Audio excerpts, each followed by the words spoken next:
34-yard touchdown run by the Doak Walker Award winner, Trent Richardson, who broke a lot of Emmett Smith's records back in Pensacola, Florida.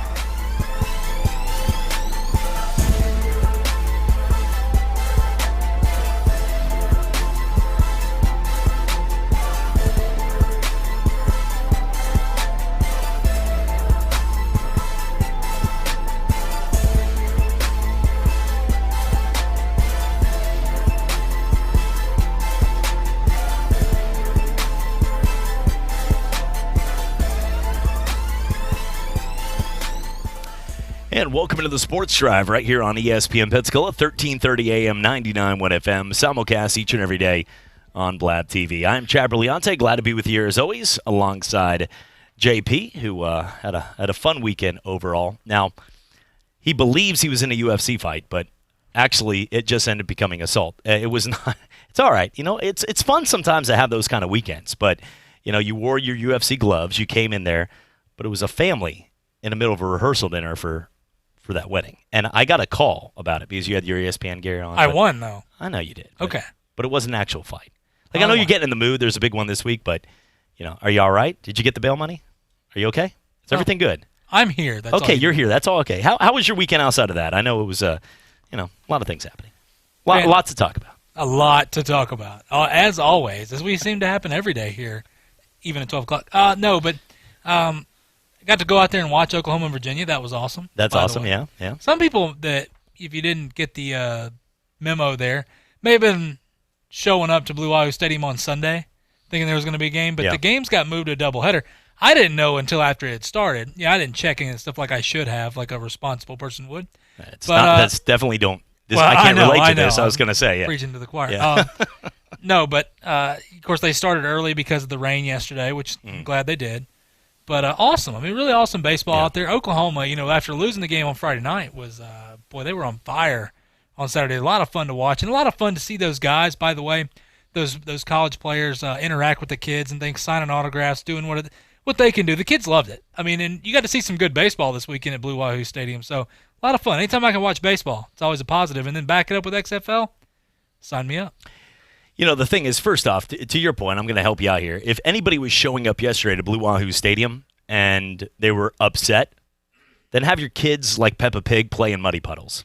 And I only know that because I'm a dad of a 4-year-old. But, I mean, listen, if you're showing up upset with anybody when like, as you get 2 extra umbrellas looking like Cam Newton and Mary Poppins, like, you need to calm down because no way there is going to be baseball tomorrow.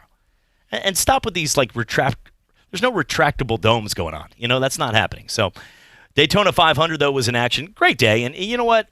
Let's just stop in general with comparing, well, those are taxpayers' dollars taking out of what is a limousine, pacing as the pace car.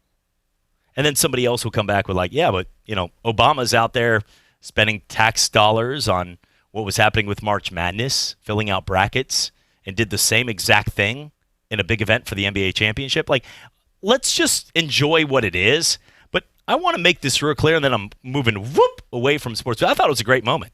And Clint Boyer, who knows more than I, was like, look, he came up, he shook hands with all of us, spent time, took selfies with us. It was a great moment for them. It's a great moment for the people in it. I will say this right now, though. When I will spend time looking at what is like really important to this country when making decisions. Like, I want to see education, tax reforms, things that are, you know, the money that our economy is going in the right direction. Like, I want to see that kind of stuff. That's where I'll be like, let's applaud you. Let me talk about the Daytona 500 that's going on right now. Or talk about what's going on in Major League Baseball with this Jose Altuve story that we're going to have Greg Litton joining us in about 5 minutes. Let's do that. Because right now, if you're looking for it and you're looking for People's Court, the Daytona 500 is going on right now. They're not. Look, Cox is not going to spend the time to go through their log. They have to send that in early. I know this we know this as Blab TV. If you're you can't change it. It was supposed to be yesterday. It was postponed. But they're going to finish the Daytona right now, and it's going on as we speak. So the Daytona 500 is going on as we speak, and we'll keep you posted with the results. So if you're out there, we're going to try to get Greg Litton, former Major Leaguer, on the phone as well. Greg, if you're out there listening, 850, give us a call, 263 623 1330. Yeah. Not 263. I was about to give his number out, which is the 29. Yeah, 850-623-1330 is the number to Can call. I just say though too this? Yeah. And listen, I mean I've talked to plenty of people on this, and I know there's always going to people that are going to naysay about a lot of this, but I enjoy it when the presidents get involved. I enjoyed it when Obama did the March Madness thing. I love it when they get involved with sports. Yeah. Look, you talk about with guys and things like that. We love sports. Not every guy loves sports, but a majority of the people in this country do. And sports is for our entertainment. I understand there's a lot of stuff going on. There's always a lot of stuff going on, things that we have no idea that's going on in the background. But when I look at this, I mean, look, I didn't naysay with Obama. I thought it was cool. I'm not going to naysay with Trump. I thought it's awesome. I thought he was awesome when he showed up to the national championship game. He shows up to these big events. There's a lot of people here. And I mean, if you're against it, I understand taxpayer dollars. But our taxpayer dollars are going to a lot of things around just where you live in general, things we should be worried about as well. I mean, I get it from a standpoint. If you want to break it down like that, then why are we not criticizing everyone on this? As a sports fan, I love it. I personally. And I know maybe we're the minority on some of this stuff, but it's a really nitpicky when you start doing that. So yesterday was like a hangover day. I mean, we got a lot done around the house, but on Saturday night, and that was going to be a topic of discussion, but not everybody can be part of it. But what age do you know when you just know that you're old? This weekend really kicked in for me in full gear. Like, there was a lot going on. Navarre, we had a park. Navarre Parade was awesome, by the way. Congratulations, you ran 6 miles. 6 miles. I parked on the other side of the bridge and booked it over. But I didn't take into account that based on my high school, I can run a mile. Back in the day, by the way, I want to throw this in there. I did have a 4-minute and 48-second mile when I was named Bones Malone. Like that was impressive. That's up there with the Kenyans. But now, way to go, BYU. Now I'm not gonna lie. This is not to me to compliment now because I have a hard time running up the stairs and breathing well. But I remember when I did that, I didn't pace that. It was going to take like 45 minutes. So we were at the event, and I was there way in time, and I ended up. But I was like, oh crap, we got to run. So I started pacing it in the jacket, and I realized at that point it was going to be like a 30-minute jog. Jacket's a bad 30-minute idea. jog. Oh yeah, at that point it was, and I had it in my hand, so I wasn't going anywhere. So it was easier, I realized. I actually took the jacket off twice and then put it back on because I realized it was easier to pump without the jacket in my hands and just deal with the sweat. So got in there, got to see a lot of great friends. The moral of this story, though, is what moment, because my legs were still hurting because I did jog. And when you do that, your hamstrings, your legs, your thighs, everything, if you have not jogged, which I have not, outside of like to casually jog in front of that car, which is the biggest fraudulent thing you can do. Those people at like a Walmart, when you give them the go, and they give you like the thank you, but then they kindly give like a fake jog, which actually takes longer if they would have just walked in the first place. Like outside of that, I have not jogged. So that took me, I would say, about 30 minutes. We went to the Mystic Maids Ball that night. Great crowd out there at Pensacola Country Club. Had a hard time. I was trying to get low, a little bit softer now. Everybody gets down. I'm usually the one a little bit softer, like that is down on the ground, like dancing. Pretty good at that. Limbo wasn't bad. There was no a little bit softer now. There was none of that. It was me standing up, like doing a fake, like one of those wacky weighted inflatable tube guys when everybody else was getting down. And I realized at this point that what age did you remember that it was just sports, anything, that you just weren't ever going to be back there? Like, well, it'd be fun. Maybe some of these guys out there in the 60s, when was that moment for you? You should be 6 years younger than me? You should have a little bit of a little bit of an edge. I think it came in November. I mean, we went, and I told Jeff play that slow pitch softball, but we went to play the Worlds or whatever over in Dallas, and really awesome. But like Happy Gilmore when I hit you with my car. I do remember that. I remember, of course, that was a good moment. Yeah. In college and just getting out of college, you play, and a lot of people you understand these tournaments start on Friday, and some of them continue. You continue and continue, and it goes all night long into the next day or whatever. Well, that one we played 7 games that last day, making it to the championship, and it was the 7 games used to not bother me at all. Like, you just get your second wind and you're good to go. I went to go get my second wind after the 5th game, and then I found out. That's when I realized I have no second wind anymore. Like it's me bending over. Are we supposed to have a first wind though? Yeah, I think. Okay, it's one of those when you start to get tired. When you were younger, you just power through it. And you're like, yeah, let's do this. Your adrenaline pumps. Now I'm realizing one of two things. One, I don't have a second wind, and 2, I don't know if I have adrenaline anymore. Because as soon as my adrenaline starts pumping, I'm done. I'm out. Get me out of there.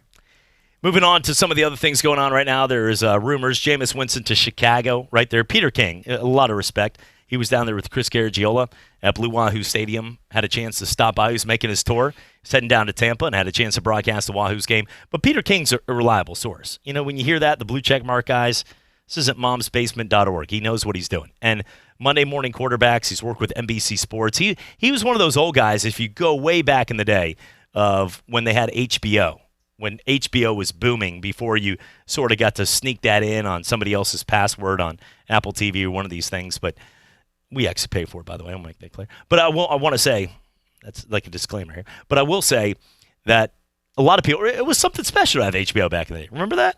Like when you're growing up, like, you know, they go like, oh, you have HBO?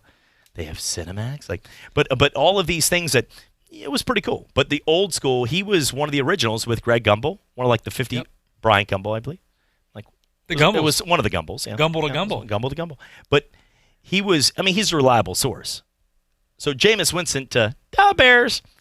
Honestly, this is why it makes sense. I'll break this down. Makes a lot of sense in my opinion. You start the stopwatch because usually, you know, I can be long-winded. Here we go. Hold on. All right. Hold on. Give me a second here. Well, you don't I want this to be official. Doesn't need to be official. Here we go. Okay, here we go. Jameis Winston to Chicago makes sense because, sadly, Jameis Winston is better than Mitch Trubisky. Boom. Done. All right, so that's it. Wow. I mean, there you go. It's 7.17 seconds. No, that was not – the part okay, that I said – okay, I was right, going to say. Should have been about three. Just accept it. Regardless, the whole point here is if there's another team that was passing on an elite quarterback or even a borderline, like if Philly made this move for Carson Wentz, even though he's had a couple bad, they're like, yeah, you know what, give this guy some receivers, not working with a bunch of hobos out there that were hurt last year. This year, Mitch Trubisky was telling people to turn off the TVs in Hallis Hall because he was embarrassed because he was throwing picks. He got worse. And the defense that bailed him out last year, God, defense is so good. It's really good. And they just seem like Insanely they got so good. tired of just that crap. I mean, look, anybody that's been on a team that has a really good defense, I hate when people are like, defense is not that good. Yeah, well, when they get 3 and outs, the offense gets a 3 and out after they just stopped them. They got to come right back on. They're literally didn't even get a chance to sit on the bench. As they're sitting down, they're like, all right, punt team, let's go. That's why when I bring up, you know, Roe versus Wade is a court case that's always brought up in history. That people can say, those smarter lawyers, when they throw out one of those cases, like, McCutney versus Thompson. You're like, I don't know what's happening here, but it looks like he's going to get me out of this. You throw out that name, like, you know what, I looked at my client here today, and, you know, I looked at the case of Thompson III versus Mahoney the Ninth, and I realized that, and you're like, okay, this guy's working. You have no clue what he's saying. If you don't know the case, then you're in good shape. They did some research. Paid him a lot of cash, and he looks like he's moving in the right direction. Don't know what he's saying, but it looks good. That, to me, is the same thing of Trubisky versus Bears D. Think about it. We have these arguments all the time, and you're like, when I say it's worth the risk if you're Miami to get a Tua, even though he might be hurt, or it's worth you better go out and get a Joe Burrow if you have a shot. And that's the point is, because if you look at the Bears, who didn't make the postseason this year, they have right now Khalil Mack. They have Eddie Jackson. They have HaHa Clinton Dix. They have guys all over that field that are elite athletes. Akeem Hicks. That whole team is nasty. But the difference is their quarterbacks and their offense is terrible. And because of that, they're not a playoff contender. And that's why, to me, you can put a Duke, a Kuda out there. You can put a Chase Young. You can get a star, a Cameron Wake from a team, or any of these guys. But if you don't have that quarterback that's going to lead you down the field and get 3 and outs, these guys are going to give up. Not give up, but they're not going to play at the same level. And that's what I see is that's why I don't want Miami to get to it. That might make them better than, I don't know what we're going to do New England next year.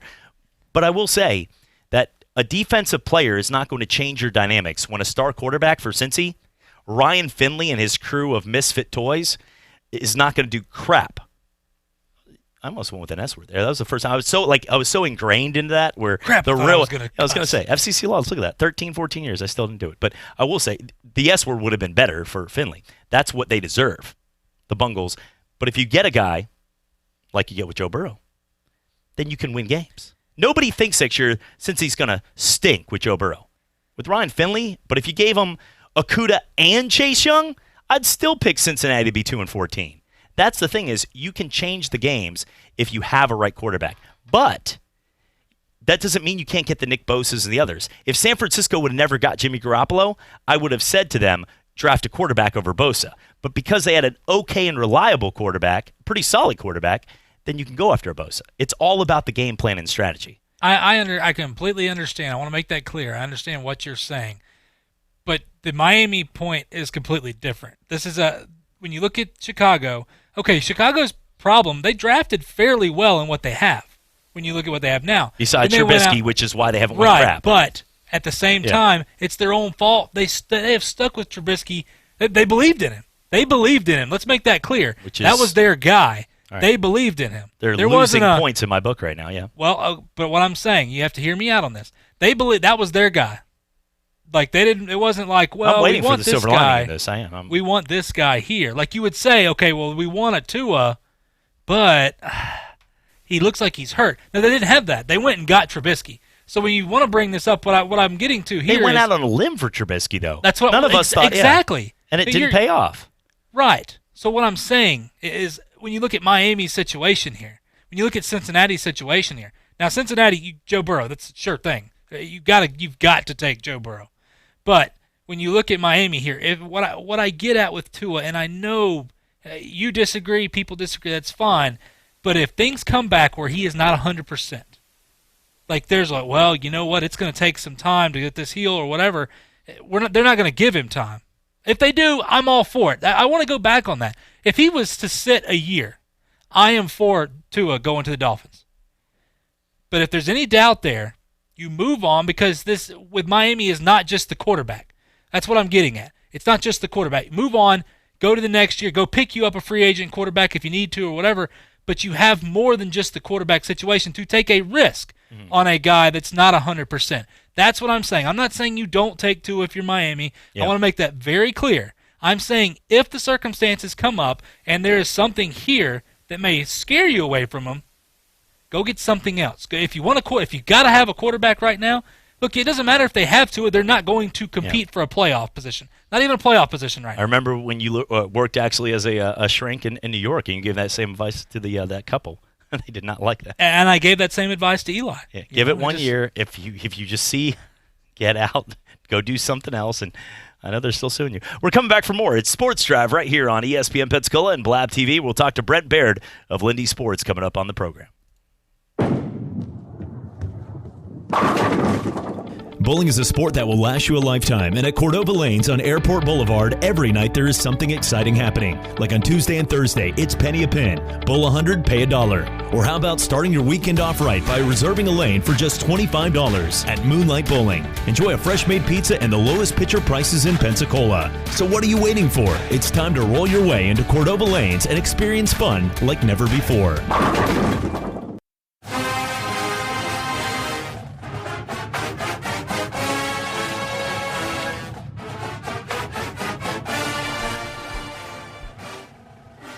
It's time for your Alabama Crimson Tide update, brought to you by Gordon Auto Wholesale. Right now, you can check them out. No credit, no problem. You get your tax return, Gordon Auto Wholesale will take care of you. Well, the Alabama Crimson Tide are getting set to go for what should be a big week ahead as we talk about everything going on in the XFL.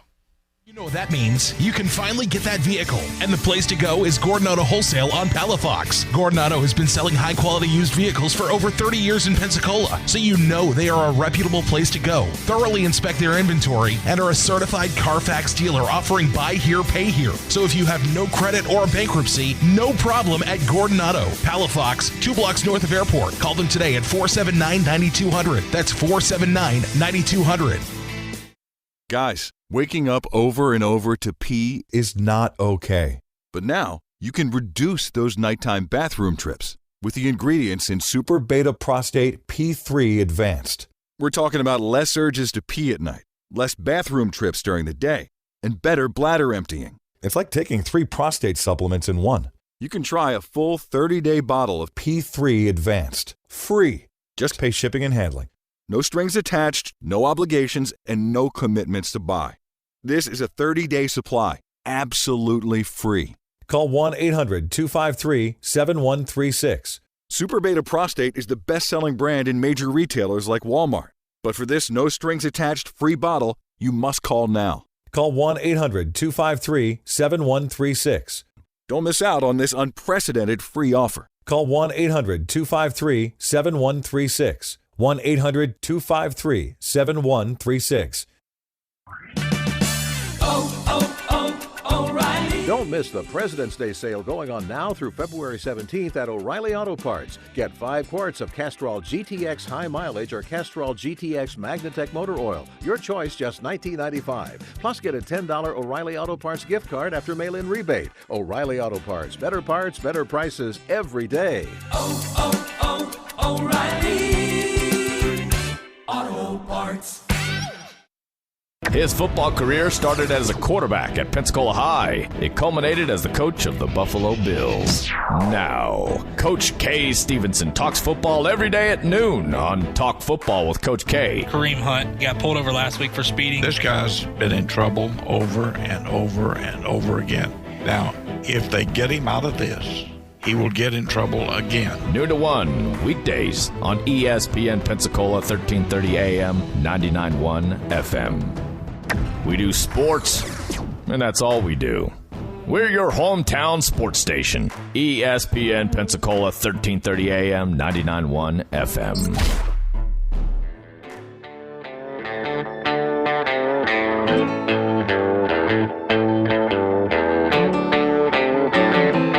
Got a little southern drawl in my talk, a little pickup truck on my. And welcome back, Sports Drive, ESPN Pensacola, 1330 AM, 99.1 FM. Chad Leonte alongside JP, having some fun. 850-623-1330 is the number. We're going to come up and talk some XFL, some NFL, and more. I do want to say about the NBA All-Star Game. Kudos. I did not watch the beginning of the game. Was out and about and watching the end of the XFL game. My random rotator DC Defenders right now sitting pretty in a great spot. So, feeling pretty good about that. My Dragons won, I guess. That's right. That's right. I say my Dragons very lightly. We do have texts coming in as well. You can text in. Look, we understand today everybody's on their phone. You can even, my daughter showed me, by the way, we have Contour on the Cox cable, and we're watching. She goes, I really want to watch the new show right now. I was like, what? My Little Pony. I was like, wasn't like, I'm a dude, so I don't want to admit I knew this, but like, wasn't that on in like the 80s? And she's like, it's a new one, Daddy, please. I'm like, okay, put me in my place. So she goes, watch My Little Pony. It says it and just brings up all the episodes. I was like, is that that easy? I should know that. There's like commercials on that, but I just, yeah. So she does that, and then I'm like, I just got put in place by like a 4-year-old for this kind of stuff. Well, a lot of times when it comes to the NBA, it comes down to the games themselves. I didn't watch all of them. I had them taped. I was going to sit back and watch some of them. We were watching the XFL games. But I will say, the final quarter of that might be one of the best things in all of sports. And I'm breaking it down this way. If you're driving to the car and you're like, yeah, I'm not an NBA fan, I don't care about this crap anyway, then you're not going to win this conversation, no matter what. But I will say, if you're a fan of the best sports, the greatest at what they can do, the biggest accomplishments, it could not have gotten any better than what we saw. Because what we saw was the alpha males, the best in the world, going out there and playing at a level we've never seen. Because they wanted it not only for Kobe, but also for the charity. And also, there was no time clock. They did it in a way where you had to get to 157 points. Yeah, the Elam ending. Yeah. Yep. Now, it ended in a free throw, which is going to bring up a lot of points. And I do think they need to change that. But I will say, from a standpoint of the game itself, you watch Joel Embiid and LeBron James clashing down in the post. You watch Anthony Davis going straight up against Giannis on like two guys that their wingspan is like 7'5", going up to try to like full right up against each other for a block against a dunk. You had people taking apps. They took charges. I didn't know what to say. I got up and I'm like, it was like Ricky Bobby with his hands. What are they doing right now? I didn't know what to even do. I'm watching people take charges in the All-Star game. Thought I was confused. Maybe still am. But I will say. Fair enough. But with all of that, there were coaches challenge. There were stuff going on that you never get that nobody cares about. And I sat there going, this is pretty cool. It's not going to lose any sleep over this game. Means nothing. Team LeBron versus Team Giannis. Usually we go with the league. Like as a Boston fan, I also cover the Magic. I usually rooted for the East, even though I knew the West was going to win. But this year, it was about watching the greats. James Harden battle it out, one-on-one in a big moment. Kawhi Leonard, who won the MVP, who have I made it clear multiple times, he's the best player in the NBA right now, and I'm not going to go away from that. He is. LeBron's old. Kevin Durant, you can make the argument, but he's hurt right now. Currently, he's the champion, and Kawhi Leonard's the best player in the NBA. He is. Just take it across the board. Got it. But that was fun to watch. And to see charges in an NBA All-Star game, if you're an NBA or a sports enthusiast, you saw the best of you saw a 2-minute drill between Peyton Manning and Patrick Mahomes last year in the AFC title game. That would have been what the Pro Bowl would have been this year. Like, it was insane. Hitting each other, coming around, hugging each other, going for 2-point conversions. Like, instead of Big Jumbo's running down the sidelines and they're touching him because they think it's two-hand touch, and he's still jogging with them like some kid in the park, and they let him dance into the end zone, and then they call a touchdown because, like, he didn't tackle him. Well, the whole game, you can't touch him. Pro Bowl was a joke. And I love NBA. The NFL is my favorite by far, and the NBA has a lot to work on. But that game itself morphs what the NFL did. And that was the most exciting final quarter I've ever watched in the history of NBA playoffs. I mean, in the history of NBA All-Star games. It was like an NBA playoff game. Well, that's the point, is it was like an NBA playoff game. Look, the players watching it and the players that were in it, even after, I understand it's for charity and everything, but that's not what you were thinking about at that time. And even the people, you see the tweets about the All-Star game, that's what it should be. The only downfall that people said was, man, I hated in it on a free throw. I get that. But I think the NBA has taken a step forward that it needed to be. And look, NFL players were tweeting about this, being like, man, that was what's up. Like, that is awesome right there. And I think for the NFL, I don't know how you can do it like this, because basketball is a different game. When you talk about NFL, you're talking about a crash course game. I mean, ultimately, it's violent, but yeah. I don't know. I think, though, I agree. Look, it was like a playoff game last night. It was fun to watch. It was something where normally I just kind of browse through the game. Like, I check up on it, watch a few minutes here and there, do some stuff or whatever. That was a game where it got intense. I mean, It didn't sound like an actual chore answer, by the way. You're like, I got stuff done. I got stuff going. You got stuff get something going done, on. you get something done. Busy Sunday. What'd you do? Yeah, busy Sunday. Forget about it. I went and got a sub. Jimmy John's. Like, by the way, takes like 30 reading a seconds. couple of message boards and stuff about the Elam ending.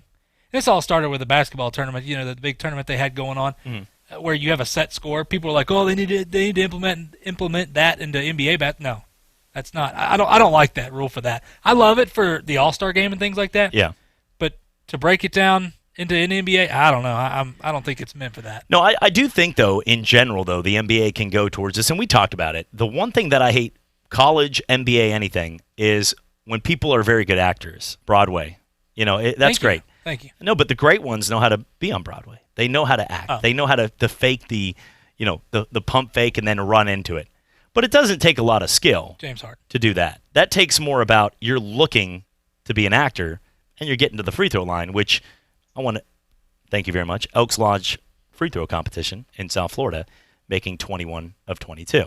And I have no business outside of whatever that crap was on Friday night that they had, fake All-Star game with guy that looked like a top chef. All-Star game? Yes. Top chef with one arm or something. Like that was How did horrible. Arnie Duncan do, by the way? I did not see. The Secretary of what? 6'8", Secretary of Education. It did not see. He did not get off the bench Played at Harvard for a while. But the thing with the game itself is I wouldn't be against the NBA or sports for that matter, in basketball in general, going towards a system like hockey, where if you get fouled during a shot, instead of immediately getting 2 free throws and you look at a score at the end of the day, and the final score is 92-91, but one team had 17 more made field goals, the other team had 35 more free throws, and they win the game.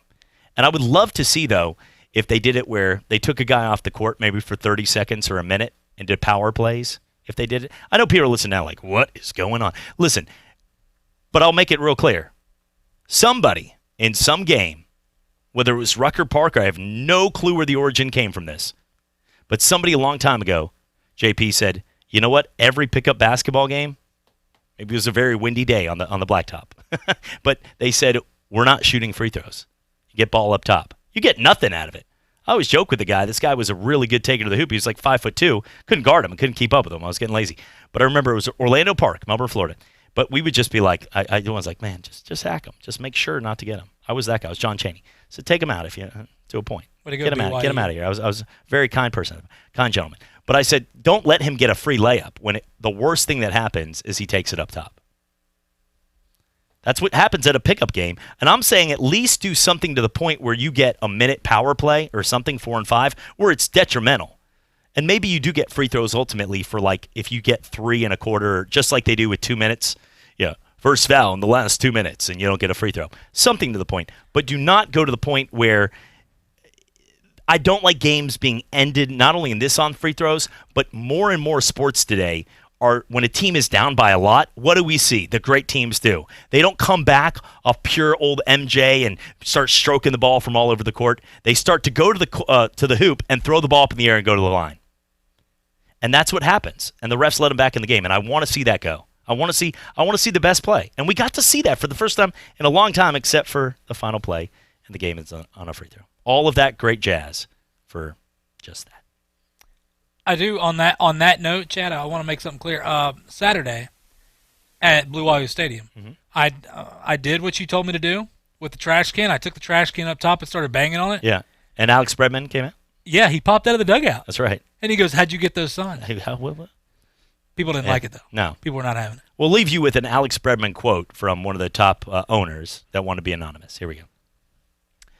Alex Bregman is a fraud and a clown and a cheating scumbag. I feel like this should be read by Morgan Freeman here. Jose Altuve is a fraud and a clown and a cheating scumbag. Justin Verlander wants to open his mouth about everything under the sun, but is nowhere to be found. The team is a bunch of liars, cheaters, and scumbags. Get rid of them. In Santa Rosa County, recycling is important to our county, so make sure you don't trash it. We're keeping it simple and getting back to the basics of recycling. Only recycle clean cardboard, metal or aluminum cans, and plastic bottles or jugs. Education on this subject is key. So remember, when in doubt, throw it out. Get more information and check the full list of recycling do's and don'ts at the Santa Rosa County website or at ecua.fl.gov/green/recycling.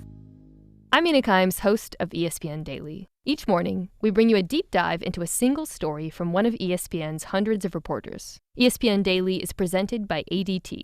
Whether you want just the basics or all the bells and whistles, ADT can work with you to customize a system to help protect your home in a way that works for you and your budget. All ADT products are rigorously tested to deliver the quality you expect from ADT, the most trusted name in security. Help protect your home today with ADT. We've got all the news right here. Hold up. Stop. I know you're out there about to settle on a donut and drive around all sticky-handed, raspberry jelly all over your sensible blouse. Well, this is an intervention, a chicken intervention. Because McChicken biscuits and Chicken McGriddles are now at McDonald's, freshly prepared and available nationwide. So just make that turn, hit the drive-thru, save your favorite blouse, and change your life for breakfast at participating McDonald's for a limited time. It's time to wake up breakfast. Well, I finally improved my credit score. What? The band is about to be discovered. Rock gods don't need to worry about credit scores. We're supposed to think about how many guitars we've smashed, make ridiculous on-tour requests, tragically break up and blame creative differences. Yeah, I'm not banking my retirement on a band that's never left your garage. When it comes to financial stability, don't get left behind. Get tools and tips for saving at feedthepig.org. This message brought to you by the American Institute of CPAs, the Florida Society of CPAs, and the Ad Council. What if people had a battery level icon? Like on your phone? You'd see a lot of us in need of a recharge. Thank goodness there's 5-Hour Energy. Because just one sugar-free, vitamin-packed 5-Hour Energy shot can get you all the way back to 100% fast. And isn't life better at 100%? 5-Hour Energy. Get back to 100%. For more information, visit 5hourenergy.com. When working at a growing business, you wear many hats. The new business hat, the buying toner for the copy machine hat, the sifting through tons of resumes hat. You can throw away that last hat thanks to Indeed.com. When posting your job, Indeed lets you add screener questions that give you a less time-consuming route to your short list of qualified candidates. So go ahead, dust off that extra long lunch hat. Hiring's better when you've got your short list. Save time on hiring when you post a job on Indeed. Get started today at Indeed.com/hire. This is Davis Allen from Sports Call with Davis and Justin. You're listening to the Sports Drive with Chad Brilliante on ESPN Pensacola 1330 AM, 99.1 FM.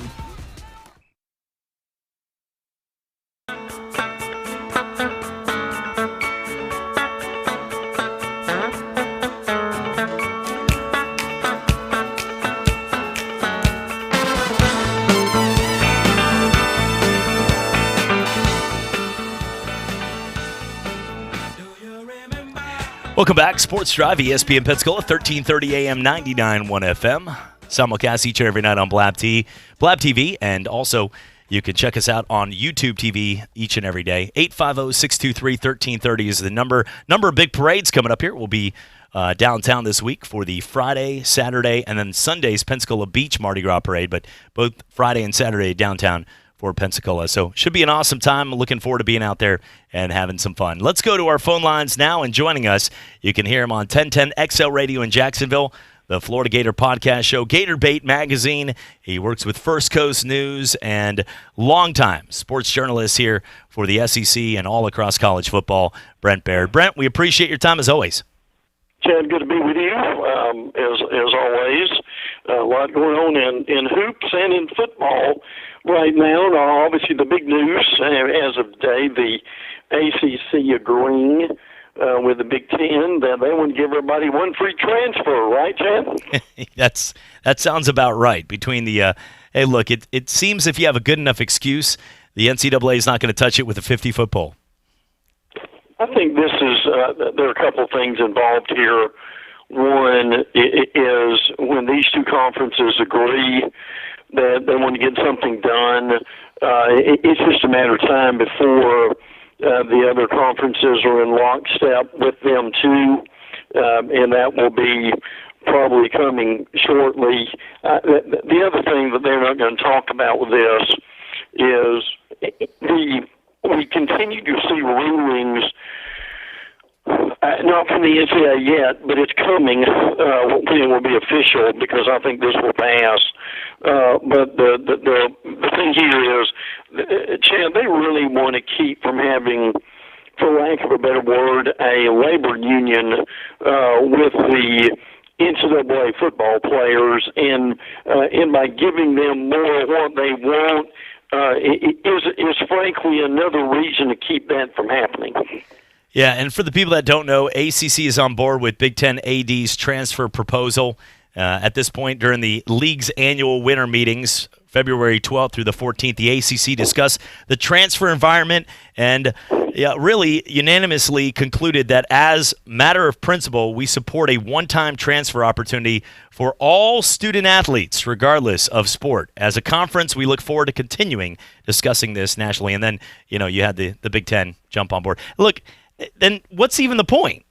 I mean, what you're going to do is you're going to have free agency in football. Like a quarterback doesn't, right before the season, it doesn't work out, and he just transfers over. And because, some teams have great quarterbacks, but imagine last year, and this is, I hope I relate here to some Florida fans, because if Florida Gator fans last year, if Kyle Trask had the right to just flip over right around August 1st, he probably would have if a team was like, hey, we've watched you in practice. You're better than Felipe Franks. I don't know what anybody else sees here, but he all of a sudden goes over to Georgia just for the case of knowing Jake Fromm's out after the end of the year.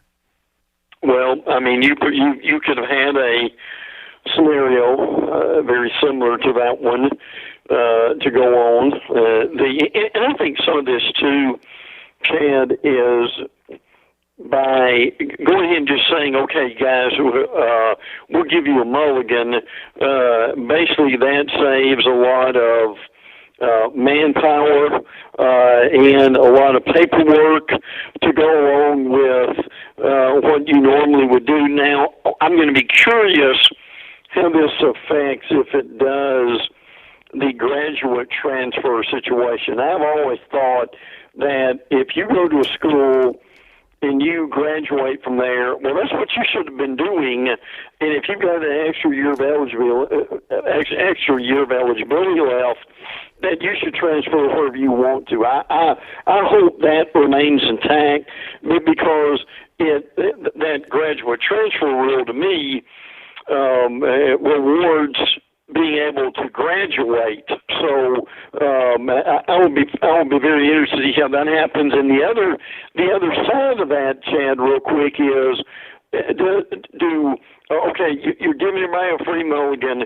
Now, if you get into a school and you realize the grass is not greener, and you either want to go back or you want to go somewhere else, at that point, on the other side of that, in the reverse situation, will it be a lot harder to transfer then, I wonder?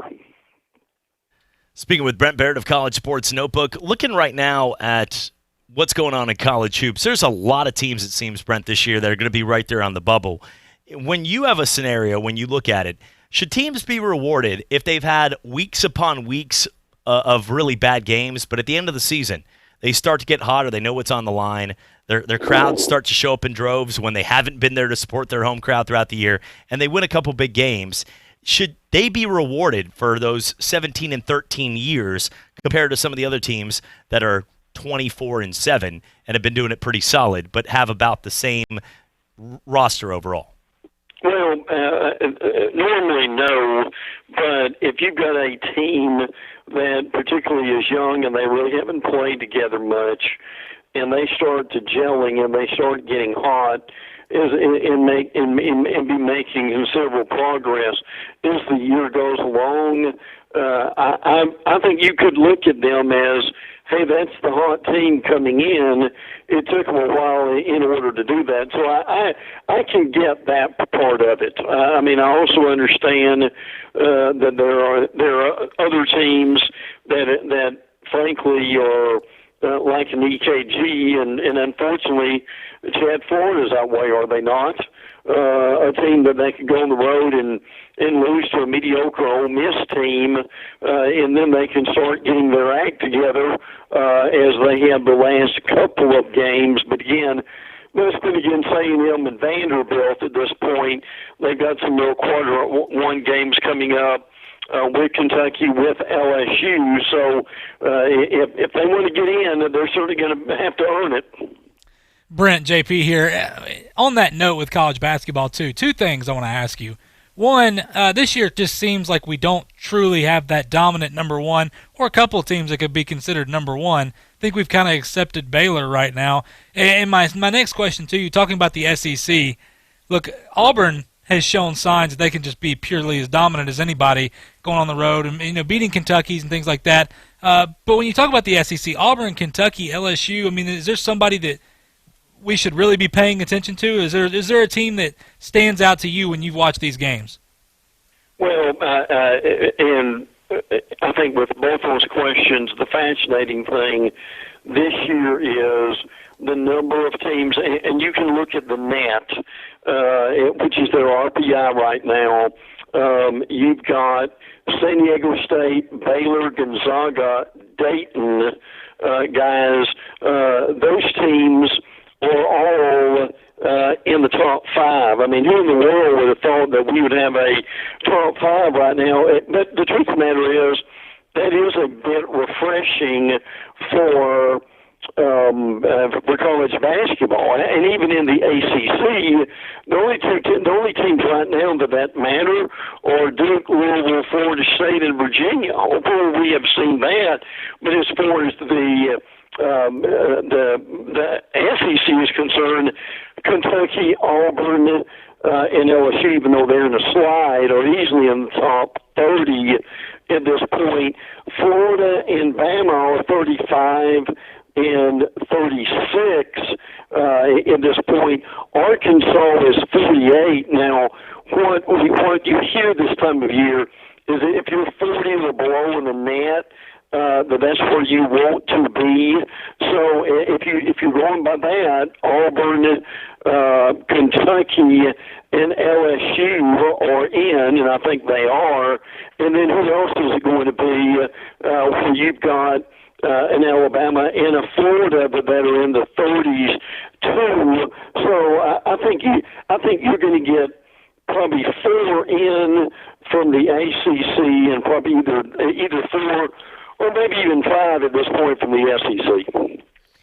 Brent, when it comes to college football, how much interaction are they going to play with the XFL and what we see? I see a couple names popping up, but overall to me, a lot of the guys like the Aaron Murrays or the guys that we watch in college as the big stars, they're not really panning out. Maybe they took some time, and you know the difference between a guy being elite at something and being average to being cut in a practice squad is taking a couple weeks off or a year off or not being the same guy. It doesn't work out that way. These guys are so good at what they do. But how much involvement are you seeing? Because what I'm seeing is we work in this business, but I'm only recognizing 7 or 8 players out there during a course of a game. Most of these guys, I don't know. Yeah, well, and I think we're all that way. So is it exciting enough for football? Are there enough of different rules to keep people entertained? Now, that's why, and I'll give you two different scenarios here. That's why you wonder if a spring league will ever work. And I hope and pray, and I'm sincere with this, that your spring league never messes with college football and tries to get some of these kids in there earlier than they should be. But when I do think, guys, on down the road that's going to actually work is going to be the non-Power 5 come up with their own spring league and a playoff. I think people would follow that and would get interested in it. Chad, that's a great point. And if you're a Tim Tebow fan, if this thing lasts after 1 year, there's going to be a real temptation for Tim to get in this thing as he is in Major League Baseball. And at some point, if you're Tim, when you say enough's enough. He's Brent Baird of College Sports Notebook, 1010 XL Radio in Jacksonville, as well as First Coast News. Brent, we always appreciate the time. Right now is where you start to find out the real dogs of college basketball, and it's going to be pretty exciting. And I'm not sure if you saw it. I know this isn't really your forte, but the NBA actually charges defenses and things you actually like to watch in the All-Star game. It was pretty exciting last night. Listen, that was the thing that people have complained about with the league last in the All-Star game. When you're able to get that kind of intensity and play that kind of defense, people would watch the NBA a lot more than they do normally. Incredible. I would have watched that. That was the best. You want to watch the best at what they do. That's what we watch. I mean, we love to see the best. And those were the best human beings in the world. You had LeBron James, James Harden, Anthony Davis, Joel Embiid, Kawhi Leonard. These guys were going full out in that game. Full out. Setting back score. And that was cool. You see LeBron James and Joel Embiid posting against each other. That was fun stuff. That's you're not going to get that anywhere else. And I thought that was awesome. Also, Billy Donovan, very emotional, I know, getting the name of the court after him right there. Billy means a lot to Florida, and I know, Brent, that's a guy well-deserved. Good human being. He's had a couple more grays. He looked like he's aged about 20 years in the last 3 or 4. But Billy is always going to be a guy that has been close to my heart. I went to all the Billy Donovan basketball camps as a kid, and a guy that just he truly cares about people, human beings. And I know a lot, and you know a lot about my story besides being a broadcaster, and Billy's is very similar of losing a lot of kids and the things he went through, and a guy that means a ton to me. And keep this in mind, and look, he is beloved. You could tell that with the players who came back and the fans who were there when they did it during Vanderbilt. And there's probably some reason for that too. But real quick, very interesting. Donovan asked how badly he missed Florida in college basketball, and he gave a lot of people in the media who interviewed him a sense that they wondered if he missed it enough, Chad, to where he might want to come back one day into college ball. It's incredible. We were at an event in Tallahassee. I said, Billy, you probably don't remember. I said, Coach Donovan, you probably don't remember me, but I know our family's gone through a lot of the same struggles with what's happened. And he pulled me over to the side. He goes, Chad, I don't really remember that. I remember praying with you that day. And he goes, if you want to say a prayer right now together. And we walked over to the side in a closed, it was one of those big conferences at a Hilton. And we walked over to the side that wasn't open to the public, but Billy had the key. And we walked over and prayed for a couple minutes. And, those aren't stories that's going to make any headlines, obviously, and it shouldn't. But it's something that, to me, is bigger than any sport. And he's the kind of guy that, if people don't know, Billy Donovan is a great human being first. And I like to surround myself with as many people like that as possible. And that's something well-deserved in so many different ways. Well, and that's refreshing to hear, and his faith has been important to him, and as he said, he raised his kids in Gainesville, and that will always be his home. Well, Brent, it's always great to catch up. Glad to hear about that news today, and we'll talk to you next Monday, my friend. Yeah, take care. Appreciate it, Chad. Appreciate it. Brent Baird of College Sports Notebook is one of the best in the biz right there. We're coming back for more. It's the Sports Drive on ESPN Pensacola. Simulcast on Blab TV. Imogen and I started Jewelers Trade Shop in 1956. Our goal at Jewelers Trade Shop has always been to give our customers the best experience imaginable. It's something that my grandfather instilled in my father, and without a doubt, my father has passed on to me. Those basic core goals and values that shaped our business 56 years ago are still very much alive and a driving force behind Jewelers Trade Shop today. For 3 generations, the story continues. Jewelers Trade Shop in downtown Pensacola. The Low Post Podcast with Zach Lowe. The Rockets, I just think Daryl doesn't think they can win with 2 bad shooters on the floor at the same time. Covington can shoot and defend, and that this is their best shot at trying to strike lightning in a bottle here and not try to beat the Lakers and the Nuggets and the Clippers on their terms, but to create a new kind of terms of engagement that those teams may have to adjust to. You can listen to the Low Post Podcast wherever you listen to podcasts. Are you looking for senior care for your mom or dad but don't know where to start? Hi, I'm Joan London with The Place for Mom. Nobody knows your parent or loved one better than you, and nobody knows senior living better than the experts at A Place for Mom. They've helped thousands of families find the right place for their mom or dad. I was so glad that I called A Place for Mom. My advisor really listened and was truly my partner in finding senior care for my dad. She went out of her way to get to know him as a person and was always there whenever I had a question. The senior living advisors at A Place for Mom partner with thousands of families every month, listening and offering local knowledge and advice to help find the best senior living communities across the country. And it's a free service. Here's the number. Call A Place for Mom at 1-800-471-4351. There's a place for answers, A Place for Mom. Call today. Call A Place for Mom at 1-800-471-4351. That's 1-800-471-4351. Hello, sports fans. Miles Bentley here, General Manager at Hill Kelly Dodge Chrysler Jeep Ram in Pensacola. Growing up, I always loved sports. Nothing but net, out of the park, through the uprights. Sink the puck Bentley, that was me.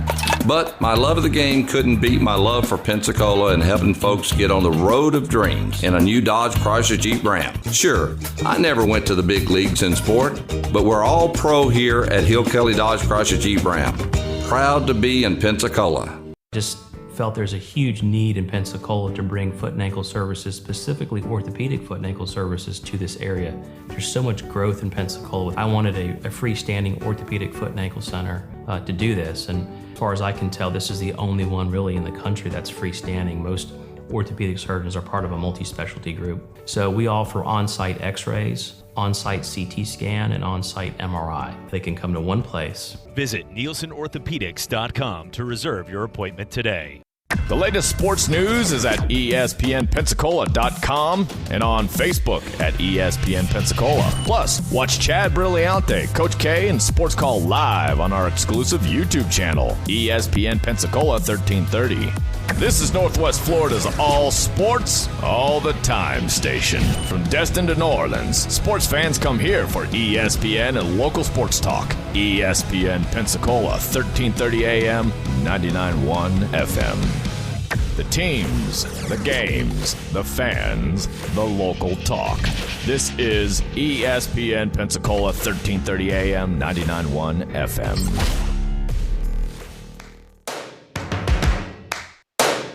First things first, I'ma say all the words inside my head. I'm fired up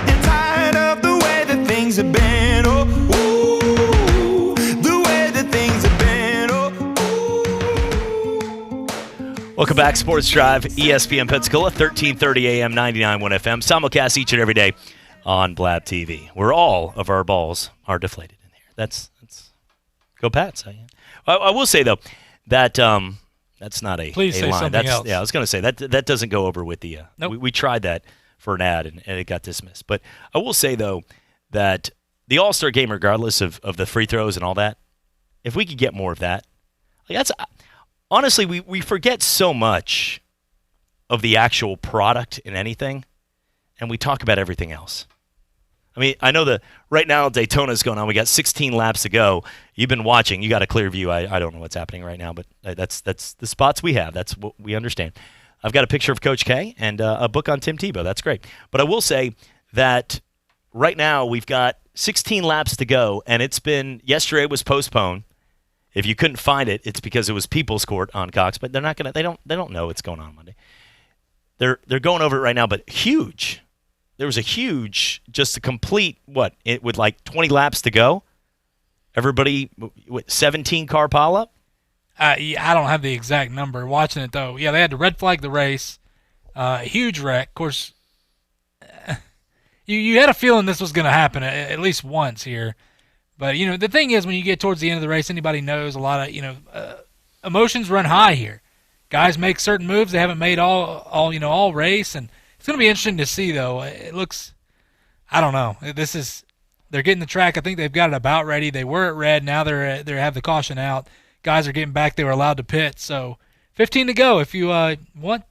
I mean, it's on Fox 10 there. You could check it out. But, of course, if you're a big race fan, you're already on Fox right now. But no, interesting though. I mean, Daytona 500. This is even if you're not a race fan, this is the granddaddy right here. This is the ultimate race. I mean, you gotta watch it.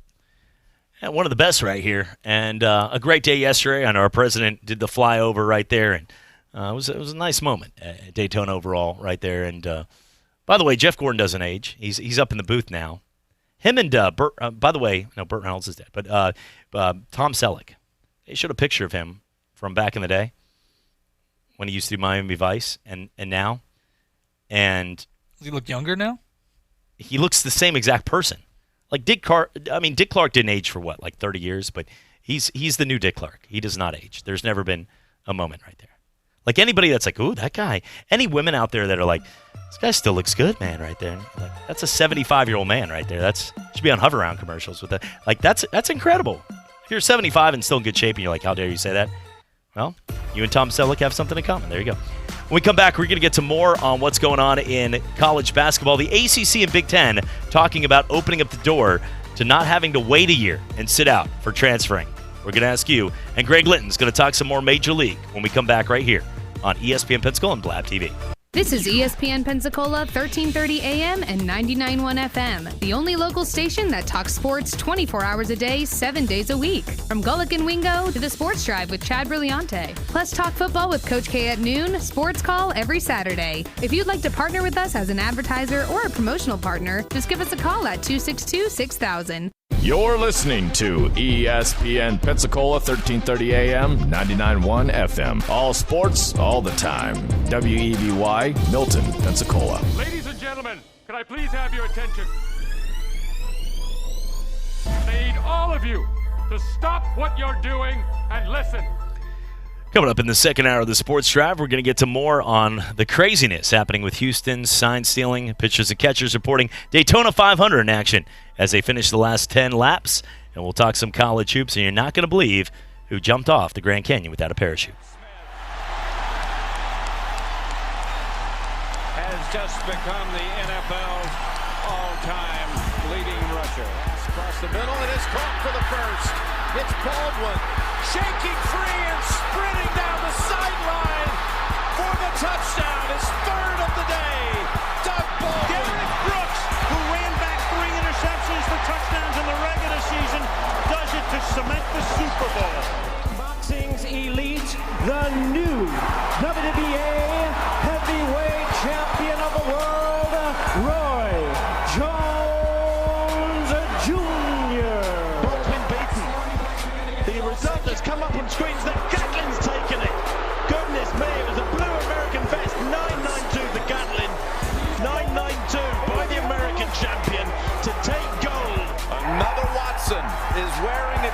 jacket at Augusta. And this time, his name is Bubba. Scores on a 34-yard touchdown run by the Doak Walker Award winner, Trent Richardson, who broke a lot of Emmitt Smith's records back in Pensacola, Florida.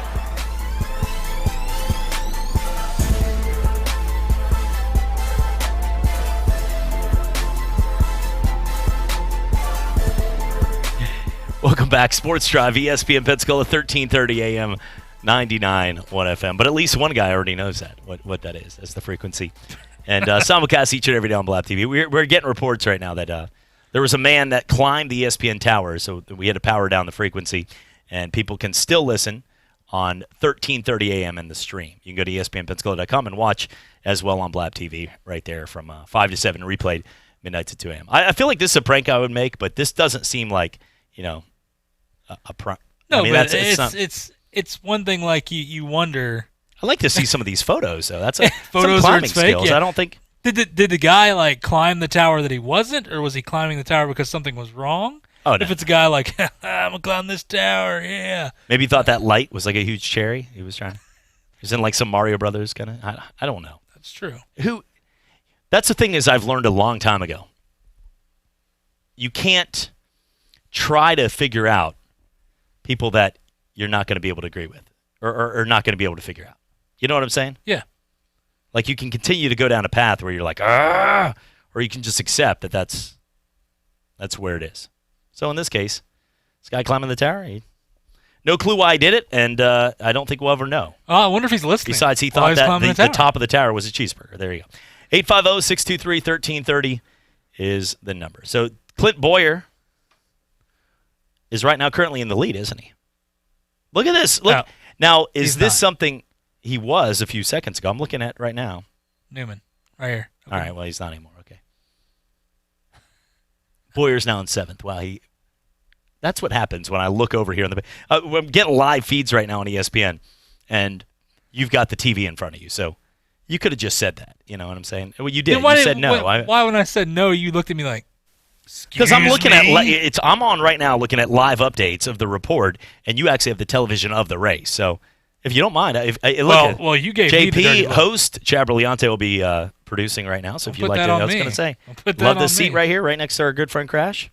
Nope. Come on, buddy. Crash comes sit by me. That's right. We're on delays, and we're in a pit stop anyway. So all right. We're always under a caution flag. Caution flag right there. My whole life's a caution flag. That's what I was going to say. Newman, Bell, Elliott, Logano, Hamlin, Harvick, and then Boyer. That's it.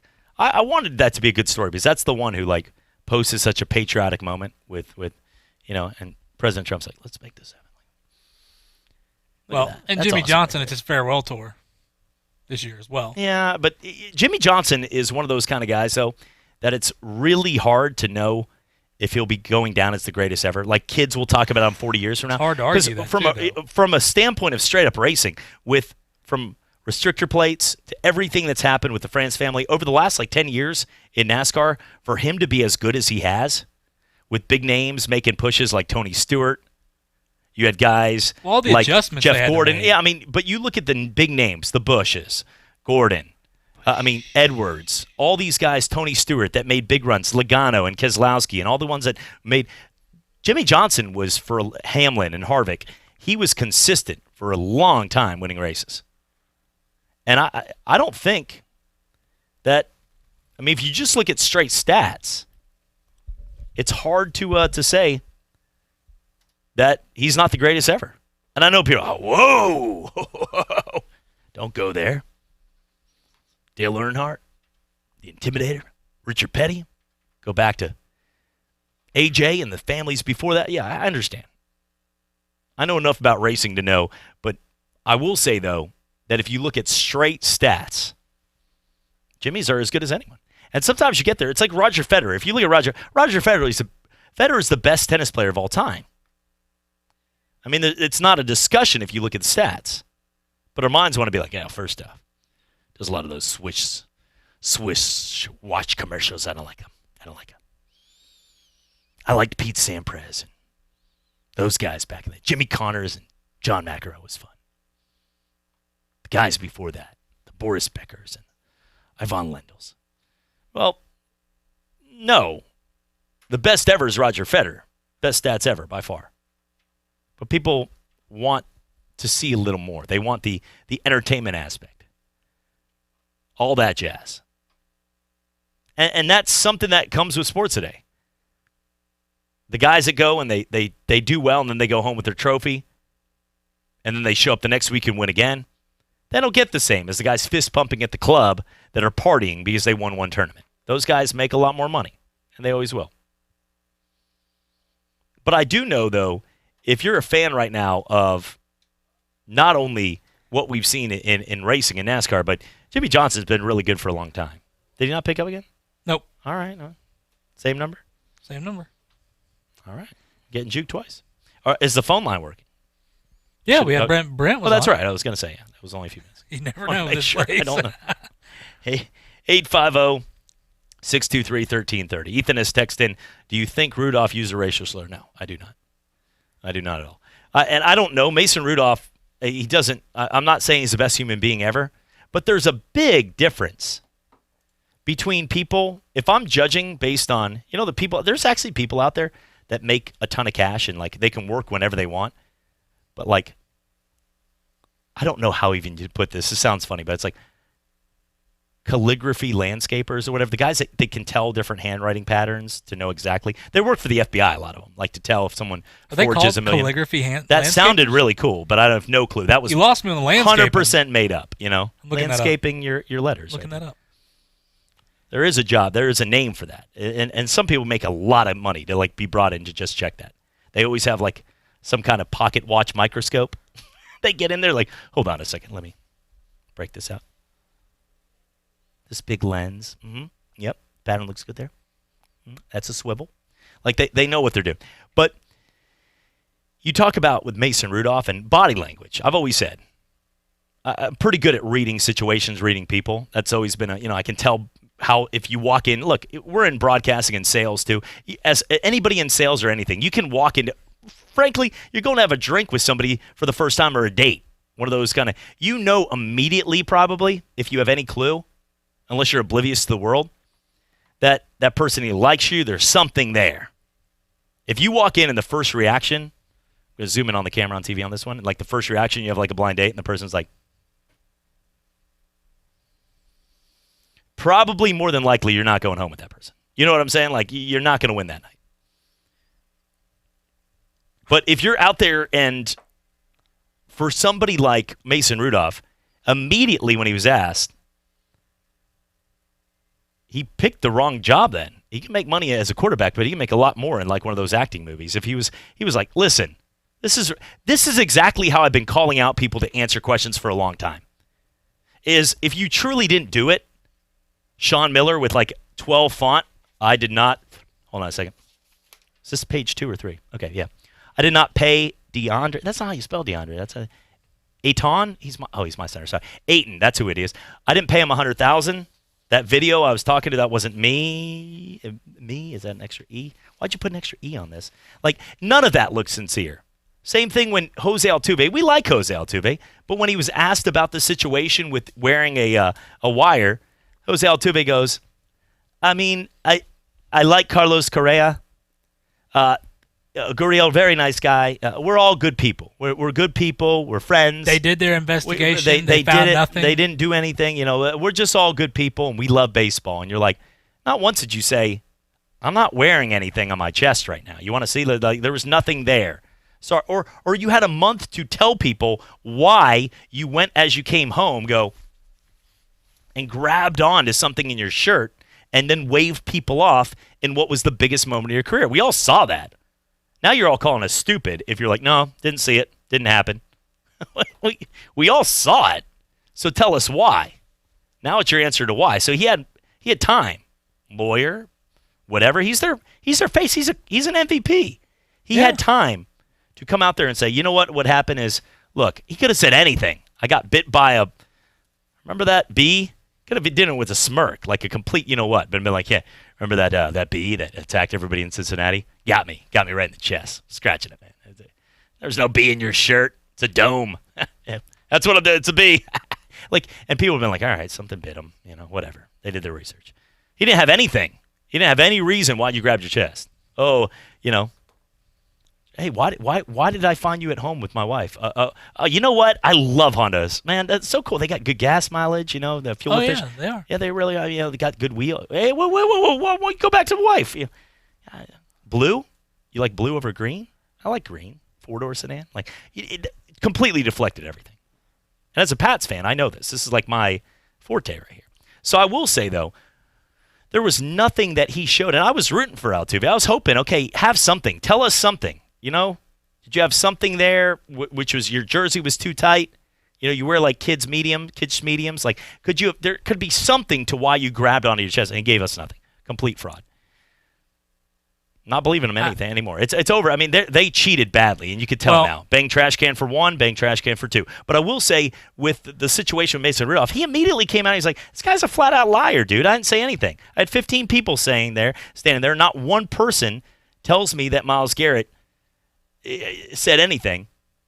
And you know what I might believe on this? We've talked how many times that word can be thrown around in the move. But Maurice Pouncey is somebody that would not fight for you.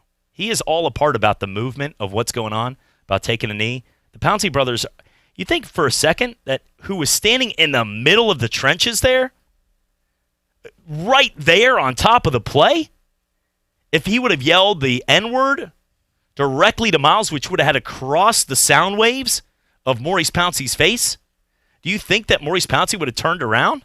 He probably would have taken the helmet with him and added to the fuel to the fire. He wouldn't have started beating the crap out of Myles Garrett like they were going to battle. To me, this is a flat-out lie now, and he's just digging his... He should have just apologized and moved on. Did he hear something? He could have. And as we talked about this, I'm going to put it this way. Played a lot of pickup basketball games, and this is just when you say the truth, and the truth is sometimes the best stories. It'll set you free, not always.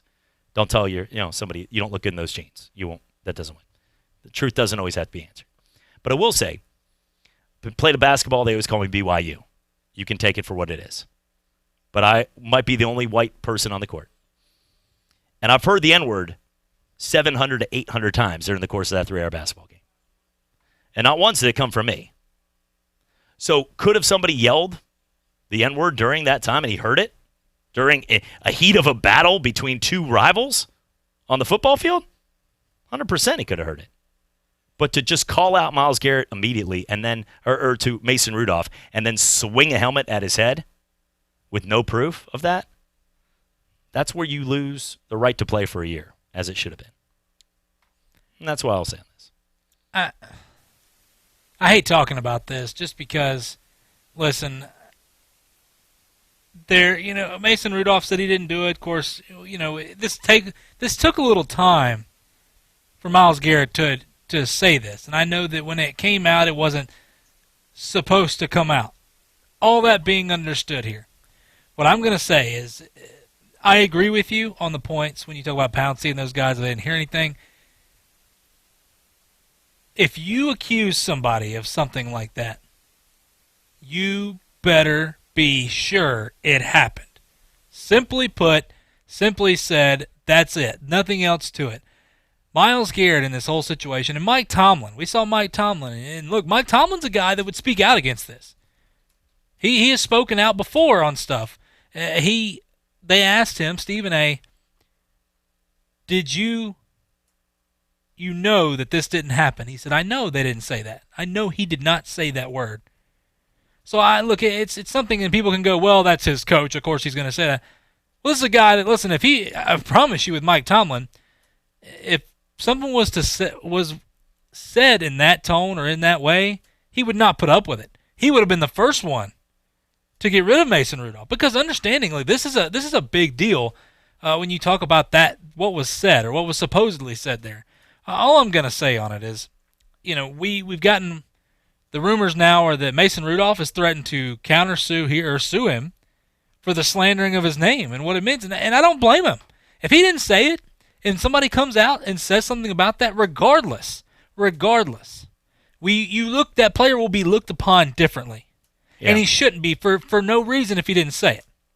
Now, I wasn't there. I have no idea. I'm not going to say he did not say it. I'm not the one to judge that, because far be it from me. I don't have any audio. I wasn't on the field or whatever. I will say, I'll go back to it again and just make it very clear that if you're going to accuse somebody of that, you better be 100%. Not well, I thought it was him, but it was somebody else. You better be sure that if you accuse somebody that, in this day and age now, that it's got to be pure fact that it happened. That's all I'm going to say to that. I don't, I hate this whole situation because it's so touchy, but at the same time, I want to believe it didn't happen, but at the same time, could it have happened? Of course. In the heat of the moment, things like that. But it also, like you said, Chad, I think it's a good point. In the heat of the moment, Garrett could have thought he heard it from somebody else. It may have been Pouncey. It may have been somebody. Who knows? And he thought it was him, and because he was mad because Mason was trying to take his helmet off or whatever, and all this other stuff, who knows? But I just go back to it again. You better be 100% sure if you're going to accuse somebody of something like that, because that's not something that should be taken lightly. I'm interested to see where this goes moving forward. Personally, I thought we were done with this, but now when Garrett came back out and reiterated that, like he is the unguilty here party, he stirred up a whole new can of worms here. So if he come back out and he said what he said, maybe Mason did say it. But I don't know. I'm not going to take one side or the other. That's simply where I'm going to stay here, and is in the middle. To update you, by the way, there's 3 laps to go here, the Daytona 500. Ryan Newman is in first place. Denny Hamlin is in second. They just came off a caution with 7 to go, so we're going to find out who our winner is here in just a couple minutes. When we come back, we're going to see if we can get our good friend on the air, as Greg Litton, former Major Leaguer, will break down more of what's going on in Houston. We'll see if more people are climbing our tower, and we'll talk more Daytona 500. It's all coming back right here on the Sports Drive. First Take, Your Take, with Jason Fitz. Remember, it's not that long ago the 76ers over-exceeded expectations in the playoffs, right? So suddenly it became they are the future, and the future is now. Trust the process became this thing that works. Now they've hit a wall. And it's staggering to me to hear Embiid talk about he doesn't know if he's getting the ball. And Horford to say, we've got issues in the locker room, but we'll keep that private. Guess what? You just made them public. 1 to 2 weekday afternoons on ESPN Pensacola, 1330 AM, 99.1 FM. ESPN Radio is taking over ESPN News. You can now watch your favorite radio shows all in one place. From Golic and Wingo. Oh, yeah. To the Dan Le Batard Show with Stugotz. All right, I'm available every day, thanks. To the Stephen A. Smith Show. I just don't understand this guy. To the Will Kane Show. It's my job to tell the truth. From morning to night, the best of ESPN Radio is now available on ESPN News. ESPN Radio is taking over ESPN News. You can now watch your favorite radio shows all in one place. From Golic and Wingo. Oh, yeah. To the Dan Le Batard Show with Stugotz. All right, I'm available every day, thanks. To the Stephen A. Smith Show. I just don't understand this guy. To the Will Kane Show. It's my job to tell the truth. From morning to night, the best of ESPN Radio is now available on ESPN News. ESPN Pensacola, 1330 AM, 99.1 FM. Pensacola's home to hometown sports, covering the biggest high school games. UWF football, catching every game of the Pensacola Blue Wahoos. Plus, local sports commentary with the Sports Drive with Chad Brillante. And weekend sports talk with Davis Allen and Justin Patrick on the Sports Call. We are local. We are ESPN Pensacola, 1330 AM, 99.1 FM. Leadership Pensacola nominations are now open. Go to PensacolaChamber.com and click on the banner at the top of the homepage and submit your nomination. You can nominate yourself or someone else. Nominations are due by 4 p.m. on February 28th, and the applications will go out at the beginning of March. Leadership Pensacola is a 10-month program for leaders in the area to learn more about and become more involved in our community. So please nominate a leader you know today. First Take, Your Take, with Jason Fitz. Remember, it's not that long ago the 76ers overexceeded expectations in the playoffs, right? So suddenly it became they are the future and the future is now. Trust the process became this thing that works. Now they've hit a wall. And it's staggering to me to hear Embiid talk about he doesn't know if he's getting the ball. And Horford to say, we've got issues in the locker room, but we'll keep that private. Guess what? You just made them public. 1 to 2 weekday afternoons on ESPN Pensacola 1330 AM, 99.1 FM. There's only one name in town when it comes to afternoon local sports talk. The Sports Drive with Chad Brilliante. Some athletes don't want to be given... nobody does. No, look, when you play with your pops as it gets older, one of the most embarrassing things... My daughter's 3. I just slam it right in her face right at the play school hoop. Like right there, like I'm Zion Williamson. The games, the players, the fans. ESPN Pensacola, 1330 AM, 99.1 FM. We do sports, and that's all we do. We're your hometown sports station. ESPN Pensacola, 1330 AM, 99.1 FM.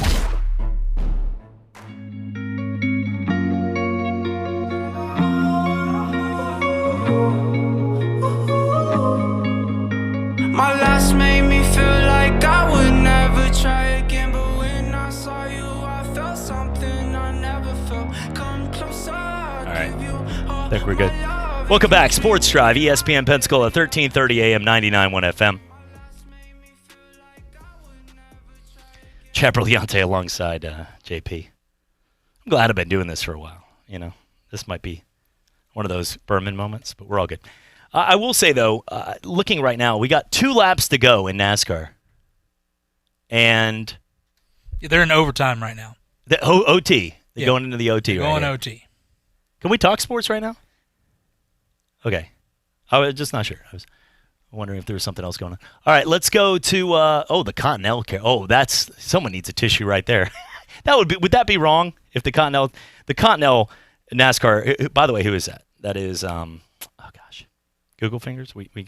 But if he got hurt, like he was in second place, got knocked out of the race, be like, you need a tissue? Would that be wrong? Would that get you punched? That might get you punched. Yeah, I was going to say might. That might get you punched right there. Ryan Preece. The Priest. He's out now. Well, the Priest is now he's in 30th. That was Jimmy. Whew, what a terrible ending to that, by the way. Billy Donovan, the court named after him. Do you think, when it comes to naming a court after somebody, that's some big shoes right there. That's all right. I've only got 6 courts named after me. No, I'm just kidding. I will say, though, that this is a guy for nearly 5 years. He has a chance. He put on, a chance to come back to the O'Connell Center. And right there now it's going to be named after Billy Donovan. Donovan and his family got the privilege on unveiling on Friday. Right there. Great win over Vanderbilt. They dominated the game, too. Looked good. Vanderbilt was making a sneaky run, too. So I want to say that. 84-66 this is the loudest the O-Dome has been in years. And Donovan thanked his former players, former assistants, his former bosses, his family, and the Gainesville community for helping reach where he has been in his career. This is a guy that a lot of people know because it happened so quickly. It swooped up, and what he was able to accomplish was to keep not only good players, but great players, top 10 picks in college. That doesn't happen anymore, and it really is not going to happen anymore forever in the history of college basketball. Because all those guys from Duke or North Carolina, sorry, it sounds like a prank show what's happening here. He'd say, just text me again. I'll text him in a second. Might just call him and put like a tell him to call in there. I don't know. It's fitting. It's fitting the grain right now, so that's okay. That's all right. I feel like my life's a prank show, but I will say, Donovan thanked everybody in Gainesville and everything going on, and then he humbly just said, "You know what? Thank you for all this opportunity." He's not one of those guys that's been around the court where he's got a cane for 50 years. He had a dominant 7 or 8 years. Billy Donovan go down as one of the better coaches of all time in college basketball history? I think that's the important one of the better. Yeah. You're not saying he's the best. You're not putting him on a pedestal, but he's one of the good guys who there's a lot of good guys. You say, oh, he's a really nice guy. He's a really nice guy, and he could coach the heck out of some kids. I mean, really, he was an awesome coach. Remember he was the Magic coach for like a half a day? And then he came. I was like, all right, Billy. And then he came back to Florida. OKC. Good choice there. Look he took over though. How many people that go from college to the pros in any level, NFL or in college hoops to the NBA, get to take over? Like for people that are Kevin Durant's, Russell Westbrook, like he took over a team with Kevin Durant and Russell Westbrook and guys like that.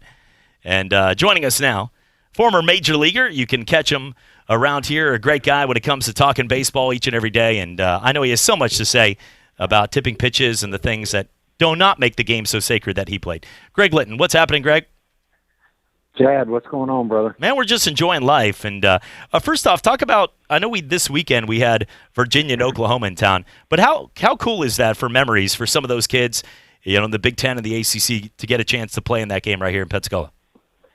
Oh, I thought it was awesome. I didn't get a chance to get out there, but college kids getting to play on a field like that, I know I was supposed to play at Mississippi State, didn't, but if I'd had a chance to play on a AA stadium, that's a pretty cool feeling.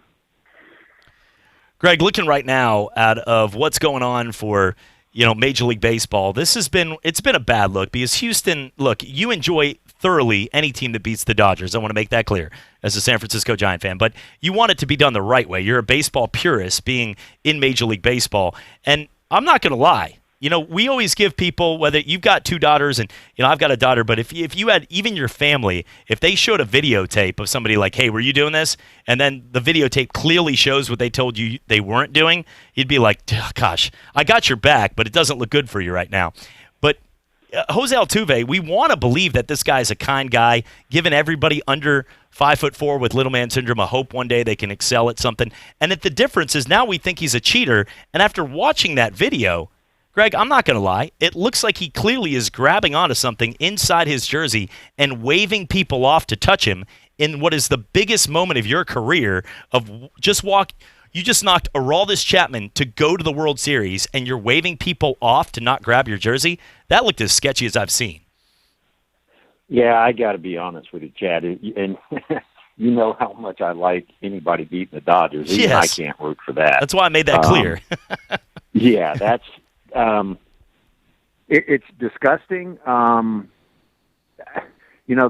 funny thing, and let me ask you, Chad, because I've been trying to find this out.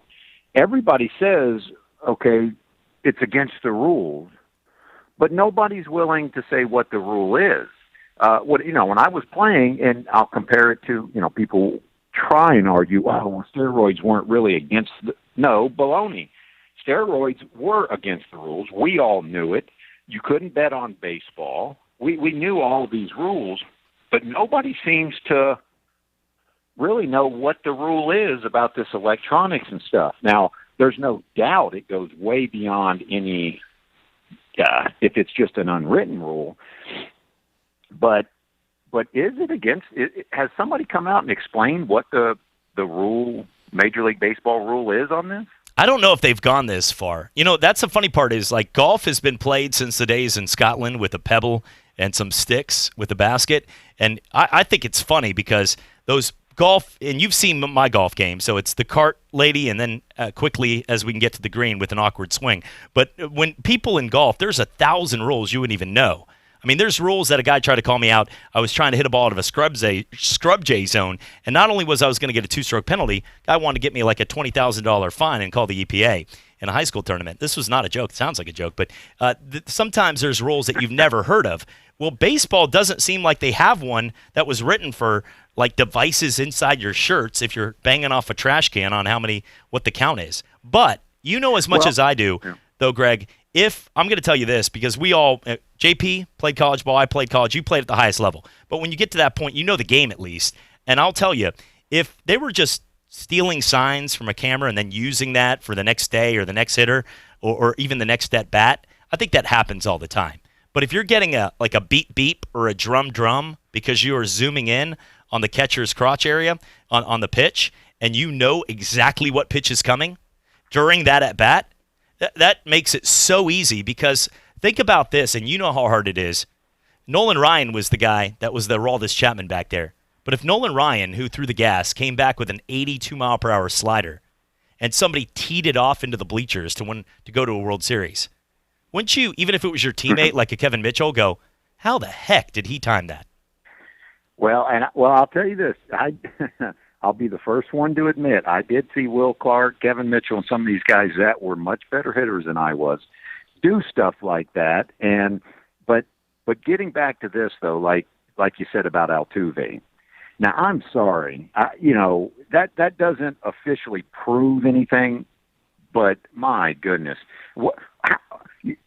you just have probably one of the biggest moments you'll ever have in baseball, a walk-off home run to go to the World Series. I mean, that was just incredible. And you're worried for no real reason to have your shirt, ripped like they all seem to want to do now. That was just a bad look. And if it was innocent, it was sure bad timing now. But the other thing about the official rule, the only reason I was asking about that, because there's no doubt, no matter how you feel about any of this, they took it way too far. We all tried to steal signs. We all, had, if a catcher was on second base, Terry Kennedy, and he told me he had the signs, we'd work out something for him to give it to us. But using electronic devices and all that is, I mean, they went so far beyond what would normally and officially or unofficially be accepted.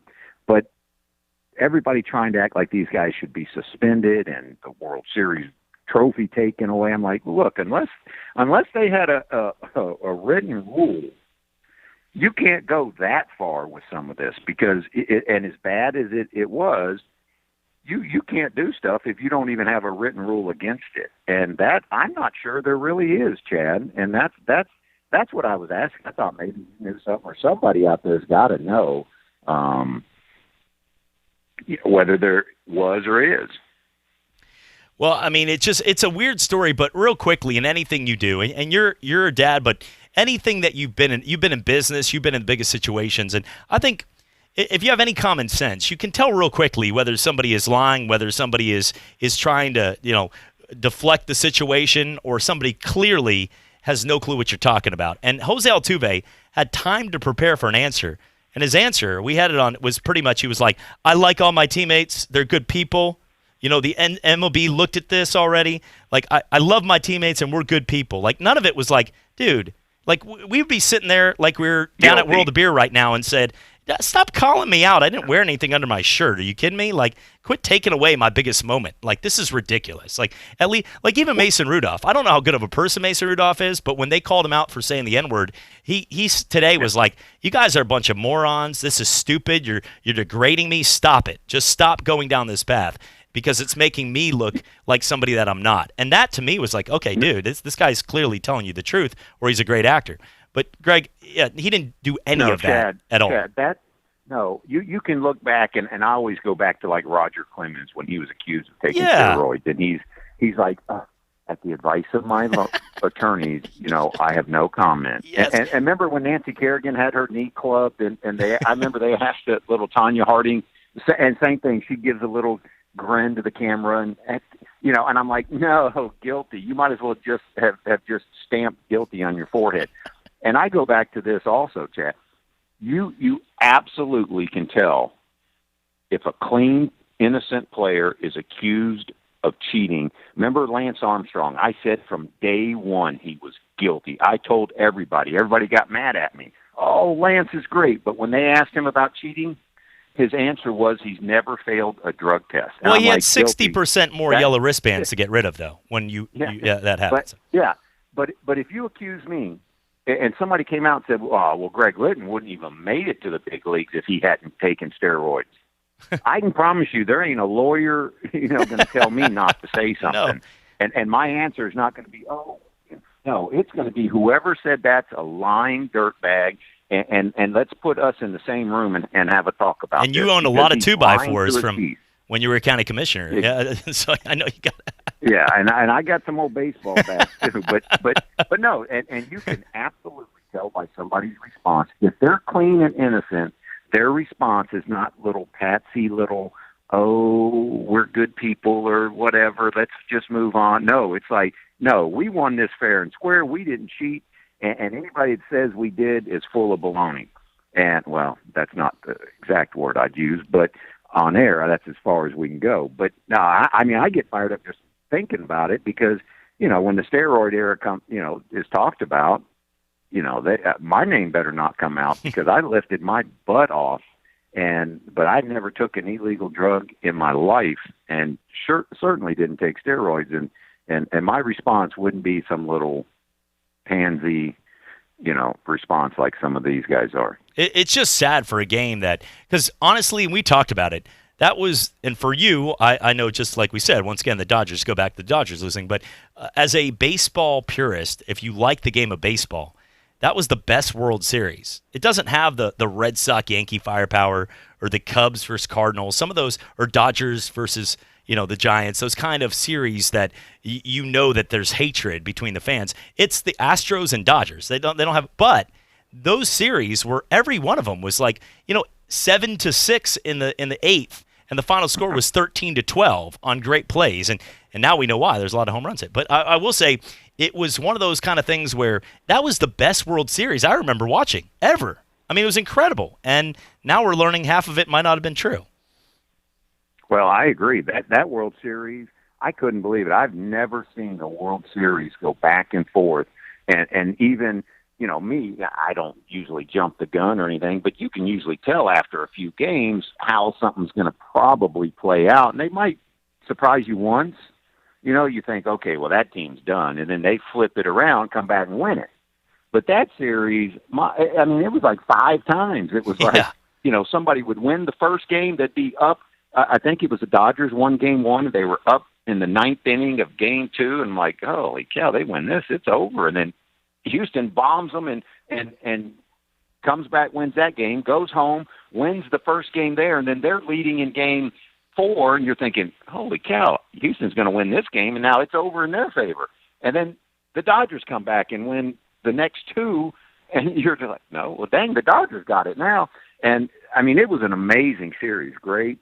But, yeah, if one of them was cheating, it may not have been so great. No, I'm looking at it right now. It's 7-game series. The score is going into the 7th inning: 1-1, 3-3, 11-11, 5-5. Game 4 was blowout here, 4-2, going into the 7th. Game 6, 1-1, and then Game 7, you had it 3-3. How great every single game in that series in the final 3 innings came down to big hits in a bullpen.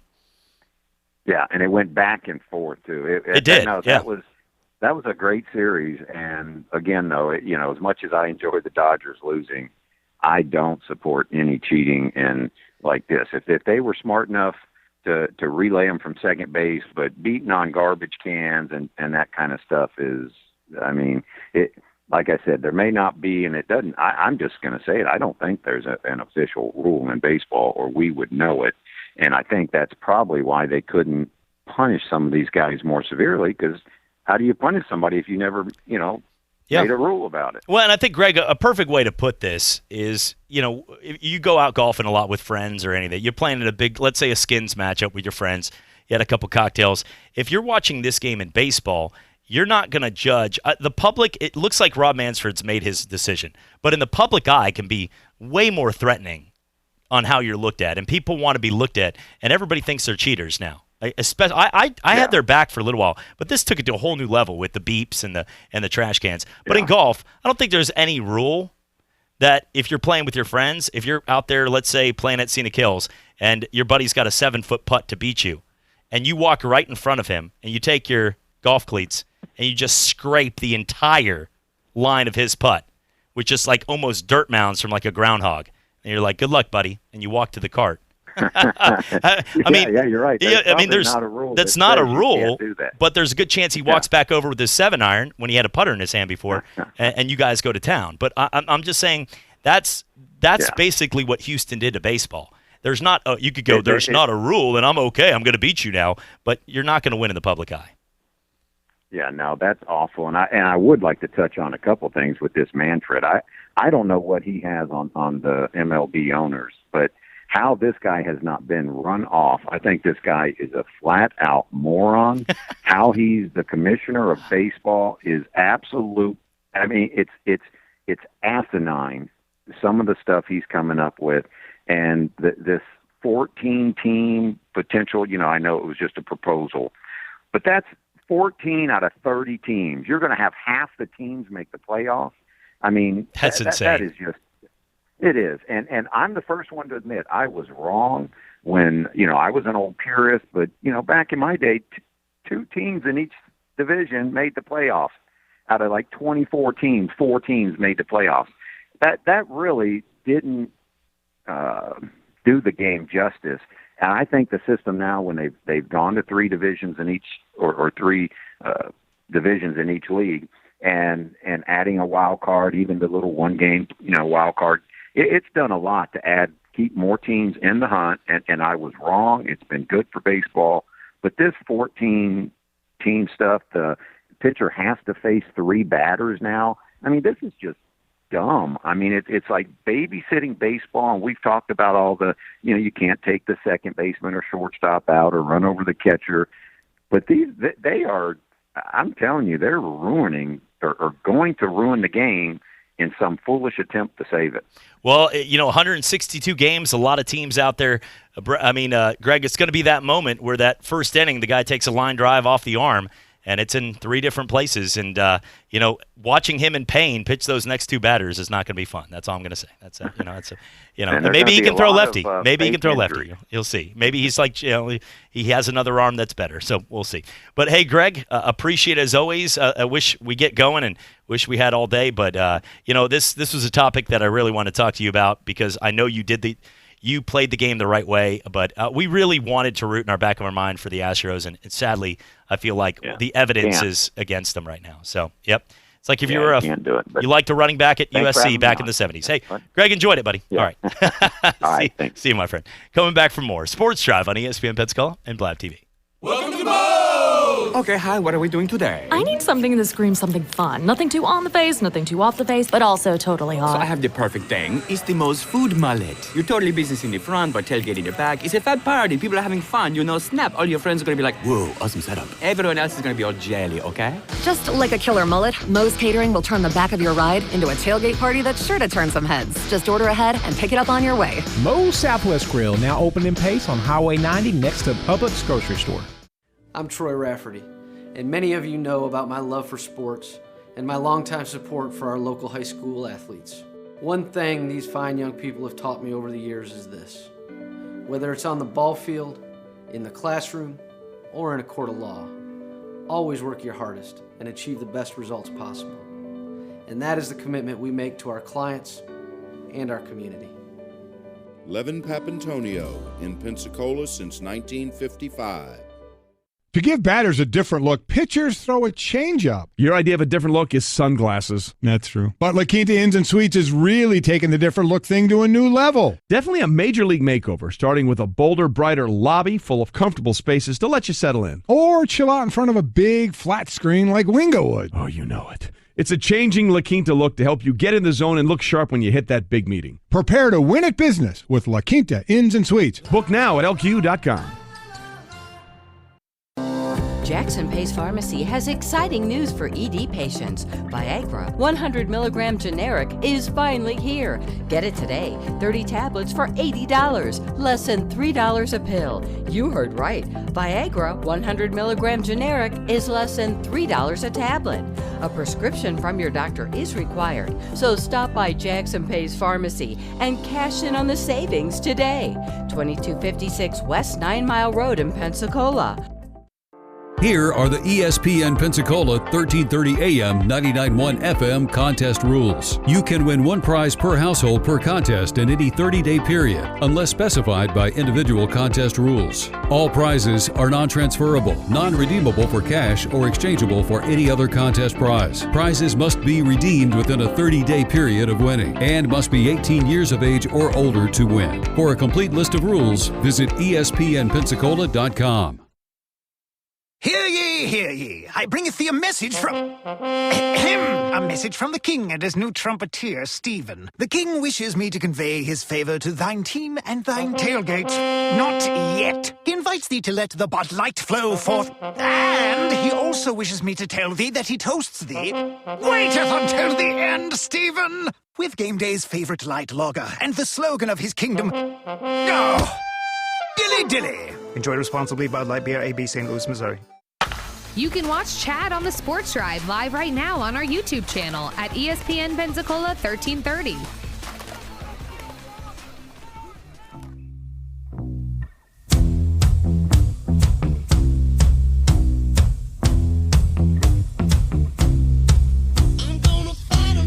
And welcome back, Sports Drive with you on ESPN Pensacola, 1330 AM, 99.1 FM, simulcast each and every night on Blab TV. Getting all these texts and things.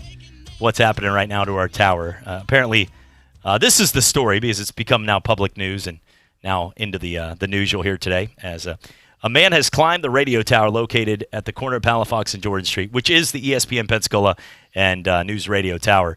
As the police have now attempted to get the man down safely, they're also going to be very careful as that man is apparently climbed the tower because he was a sex offender and was trying to run from the cops. So this is what we're getting right now. That's the news coming through. 850-623-1330.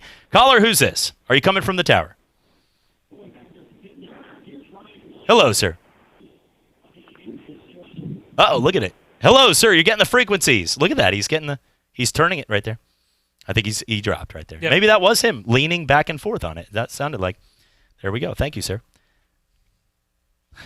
This is ridiculous. I mean, if you're going to climb, by the way, for future reference, if you're running for somebody, don't go up unless you have, like, this isn't Inspector Gadget with a jetpack, unless you're going to fly. And I would love to see that in town, even though it'll be a horrible situation. He would still deserve to go to jail. Like, do not go to a spot where it sounds like there wasn't going to be a safe climb down. That's what it sounds like. He's way up there. I don't know. Please don't climb on our tower. I don't know how to say this without saying, please don't climb on our tower. Just don't do this. If you do it, if you're trying to get exercise, I can get you like one of those ellipticals, Peloton, something like that. That's expensive. I know. But they make people feel kind in their commercials. Let's go ahead and talk a little more. Right now, Daytona 500, we're in overtime, baby. That's what they call it. Overtime. 2 to go right now. As they've wrecked like 3 times since there's been 2. Are they trying to like set a record for the longest race in the history of the world? No, because they will set it. I promise you. Was it John Isner and Mahut in tennis that went 2.5 days in Wimbledon? Remember that? There was I did not remember that. There was a 2.5 day match in Wimbledon. I assure you, I would have not watched it. I only watched. I only saw a day and a half. Oh no! Here we go. Another wreck with one lap, and it's in the back too. Oh my goodness! People are getting calls left and right. Let them stay green. They may let them stay green because it's the final lap, and we're still green. Let's go. Look at that right there. This is a live Daytona. If the folks don't know right now, currently, if you're driving around, you don't have a chance to get to it. It is the Daytona 500, and we're on the final lap. Are they letting him go? Looks like they're letting the beginning go. If you are a Ryan Newman fan, he just got drafted up by Blaney. And Denny Hamlin, boy, he has got to be kind of mad right there. No! On the and he's upside down. I hope he's okay. Goodness. Ryan Newman is on his side. Wow. Down. Wow. That's serious there. So here's the thing. Blaney tried to cut underneath Ryan Oh, he's Newman. on fire right now. His car is on fire. Tried to cut underneath him. Ryan went to go block him, and he got upended. I mean, this is I know this is a big deal. His car just got on fire as he slid down the path. Where are the people right now to get to him? So the race unofficial results have come out. And he's leaking right now. Yeah, they need to get him out of there now. So Denny Hamlin right now, by the way, its unofficial results are out, but Denny Hamlin won. In the car. Go. Get this guy out of the car right now. Well, I've watched enough now. I've been at Daytona like 10 times. You need to get him out of the... Okay, they're putting out the field. Yeah, they're putting that out. That way they don't have to worry about that while they work. But he was making a move because he was in second, and because of that... Well, he was in first. He was in first, and then Blaney tried to cut underneath him. Wow. As he was drafting That's Ryan Newman right there. Yeah. See, Ryan Newman and Blaney were and I tell you what, no clue. This is so the winner. Well, here's the thing too, and is Blaney the winner?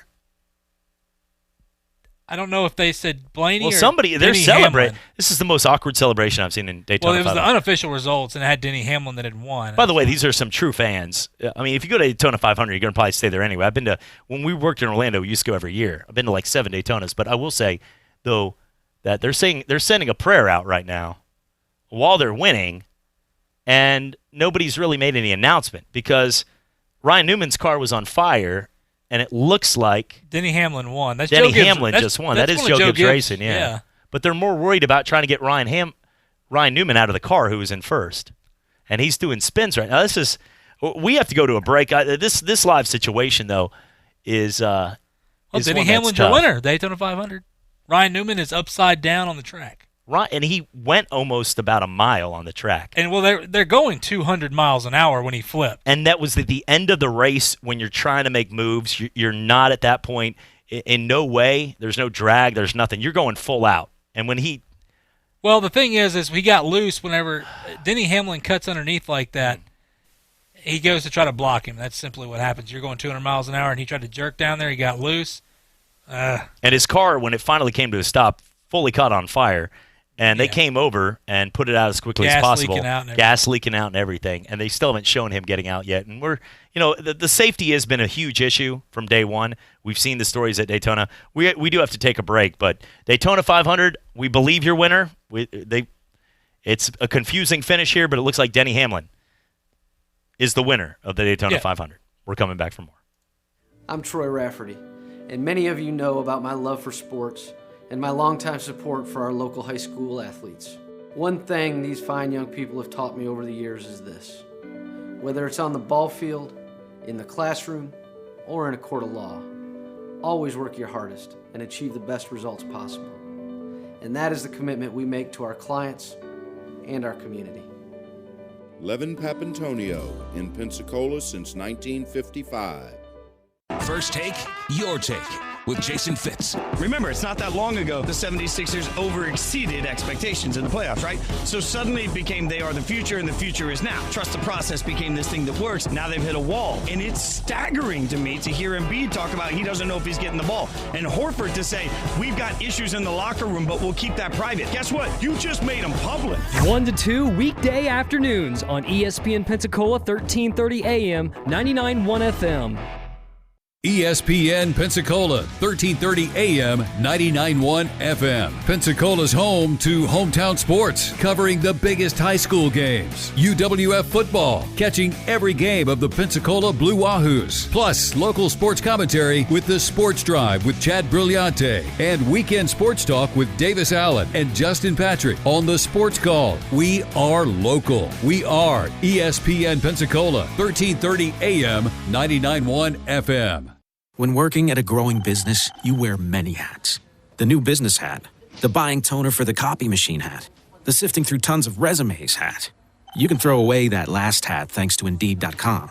When posting your job, Indeed lets you add screener questions that give you a less time-consuming route to your short list of qualified candidates. So go ahead, dust off that extra long lunch hat. Hiring's better when you've got your short list. Save time on hiring when you post a job on Indeed. Get started today at Indeed.com/hire. Hey there, I'm a glue stick, so I have one job. I glue kid stuff. So sorry for being jealous of Geico, who does a ton more, like give you 24/7 access to thousands of licensed agents. And Geico has been around for over 75 years and has a 97% customer satisfaction rating. While I've just got mediocre adhesive skills, Geico also has an award-winning mobile app. Uh-oh, arts and crafts time. No eating the glue stick, Miss Lydia! Geico. Expect great savings and a whole lot more. Football season never ends on Talk Football with Coach K. Stidham is tearing it up at New England. He may well be the incumbent to Tom Brady there. Former head coach of the Buffalo Bills, Coach K brings his expertise as he breaks down the game, the players, the coaches, and the front office. Plus, high-profile interviews from the biggest names in football. Talk Football with Coach K every weekday from noon till 1 on ESPN Pensacola, 1330 FM 99.1. Saturdays are live and local on Sports Call with Davis Allen and Justin Patrick. The Astros are a joke. The MLB is a joke as well. The MLB, they don't know how to handle this. Exactly. They don't know how to handle this, so how do they handle it? Terribly. You can't handle Pete Rose that way and then handle these Astro players this way. It doesn't add up. It's sports talk with a lot of chill. Every Saturday from 11 to 1 on ESPN Pensacola, 1330 AM, 99.1 FM. The teams, the games, the fans, the local talk. This is ESPN Pensacola, 1330 AM, 99.1 FM. It's my house, come on, turn it up. Hear a knock on the door and the night begins. Welcome back. Final segment goes now. Sports Drive, ESPN Pensacola, Blab TV. The Daytona 500 just ending. Denny Hamlin, the winner of the 2020 Daytona 500. Yesterday, because of the rain, it was postponed until today, and what a crazy race. A lot of craziness at the end. We're going to check, and we've only got about a minute, but Ryan Newman at the end of the race going down, and there was a lot of wrecks towards the end, but his car slid about a mile down the track, caught on fire at the end. They were able to put it out, but they went to a commercial break, and it was awkward because Denny Hamlin, as you should, winning the biggest race, the Mecca, you get your All-Star, your Super Bowl, everything right out of the gate in NASCAR. Daytona 500 is your biggest event, and he just won. He doesn't know all the details. Like, he worked his tail off for an extra day for this race. Joe Gibbs Racing, but, you know, we'll find out more with Ryan Newman and the situation going on. So his wife left him, too, right before yesterday. That's a bad week for this dude. Terrible week. He's going to make a lot of money on the race. But he didn't finish, did he? Yeah, I think he got 6th. Did he? I don't think he crossed the finish line, did he? Oh, it was? Yep. All right. That's all the time we have for today. We appreciate it. Blab TV, ESPN Pensacola. Have a great rest of your night. And he gets, but he's not sure what he's looking for. And he gets, but he's not sure what he's looking for. Just the same. Just the same.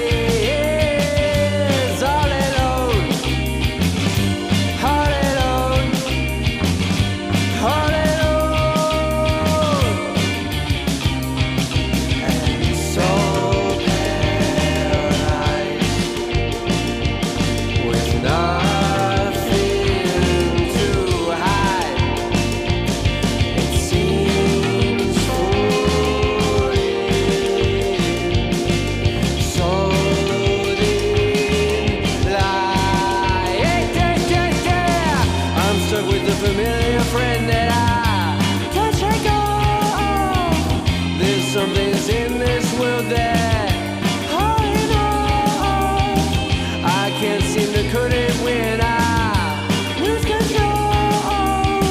There's something's in this that grows.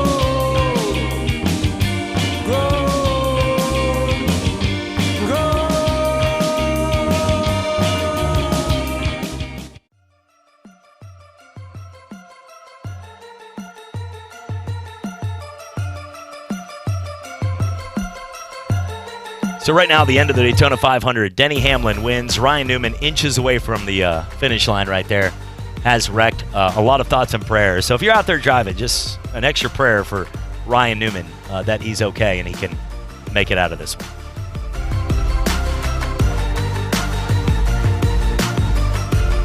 This is ESPN Pensacola, 1330 AM and 99.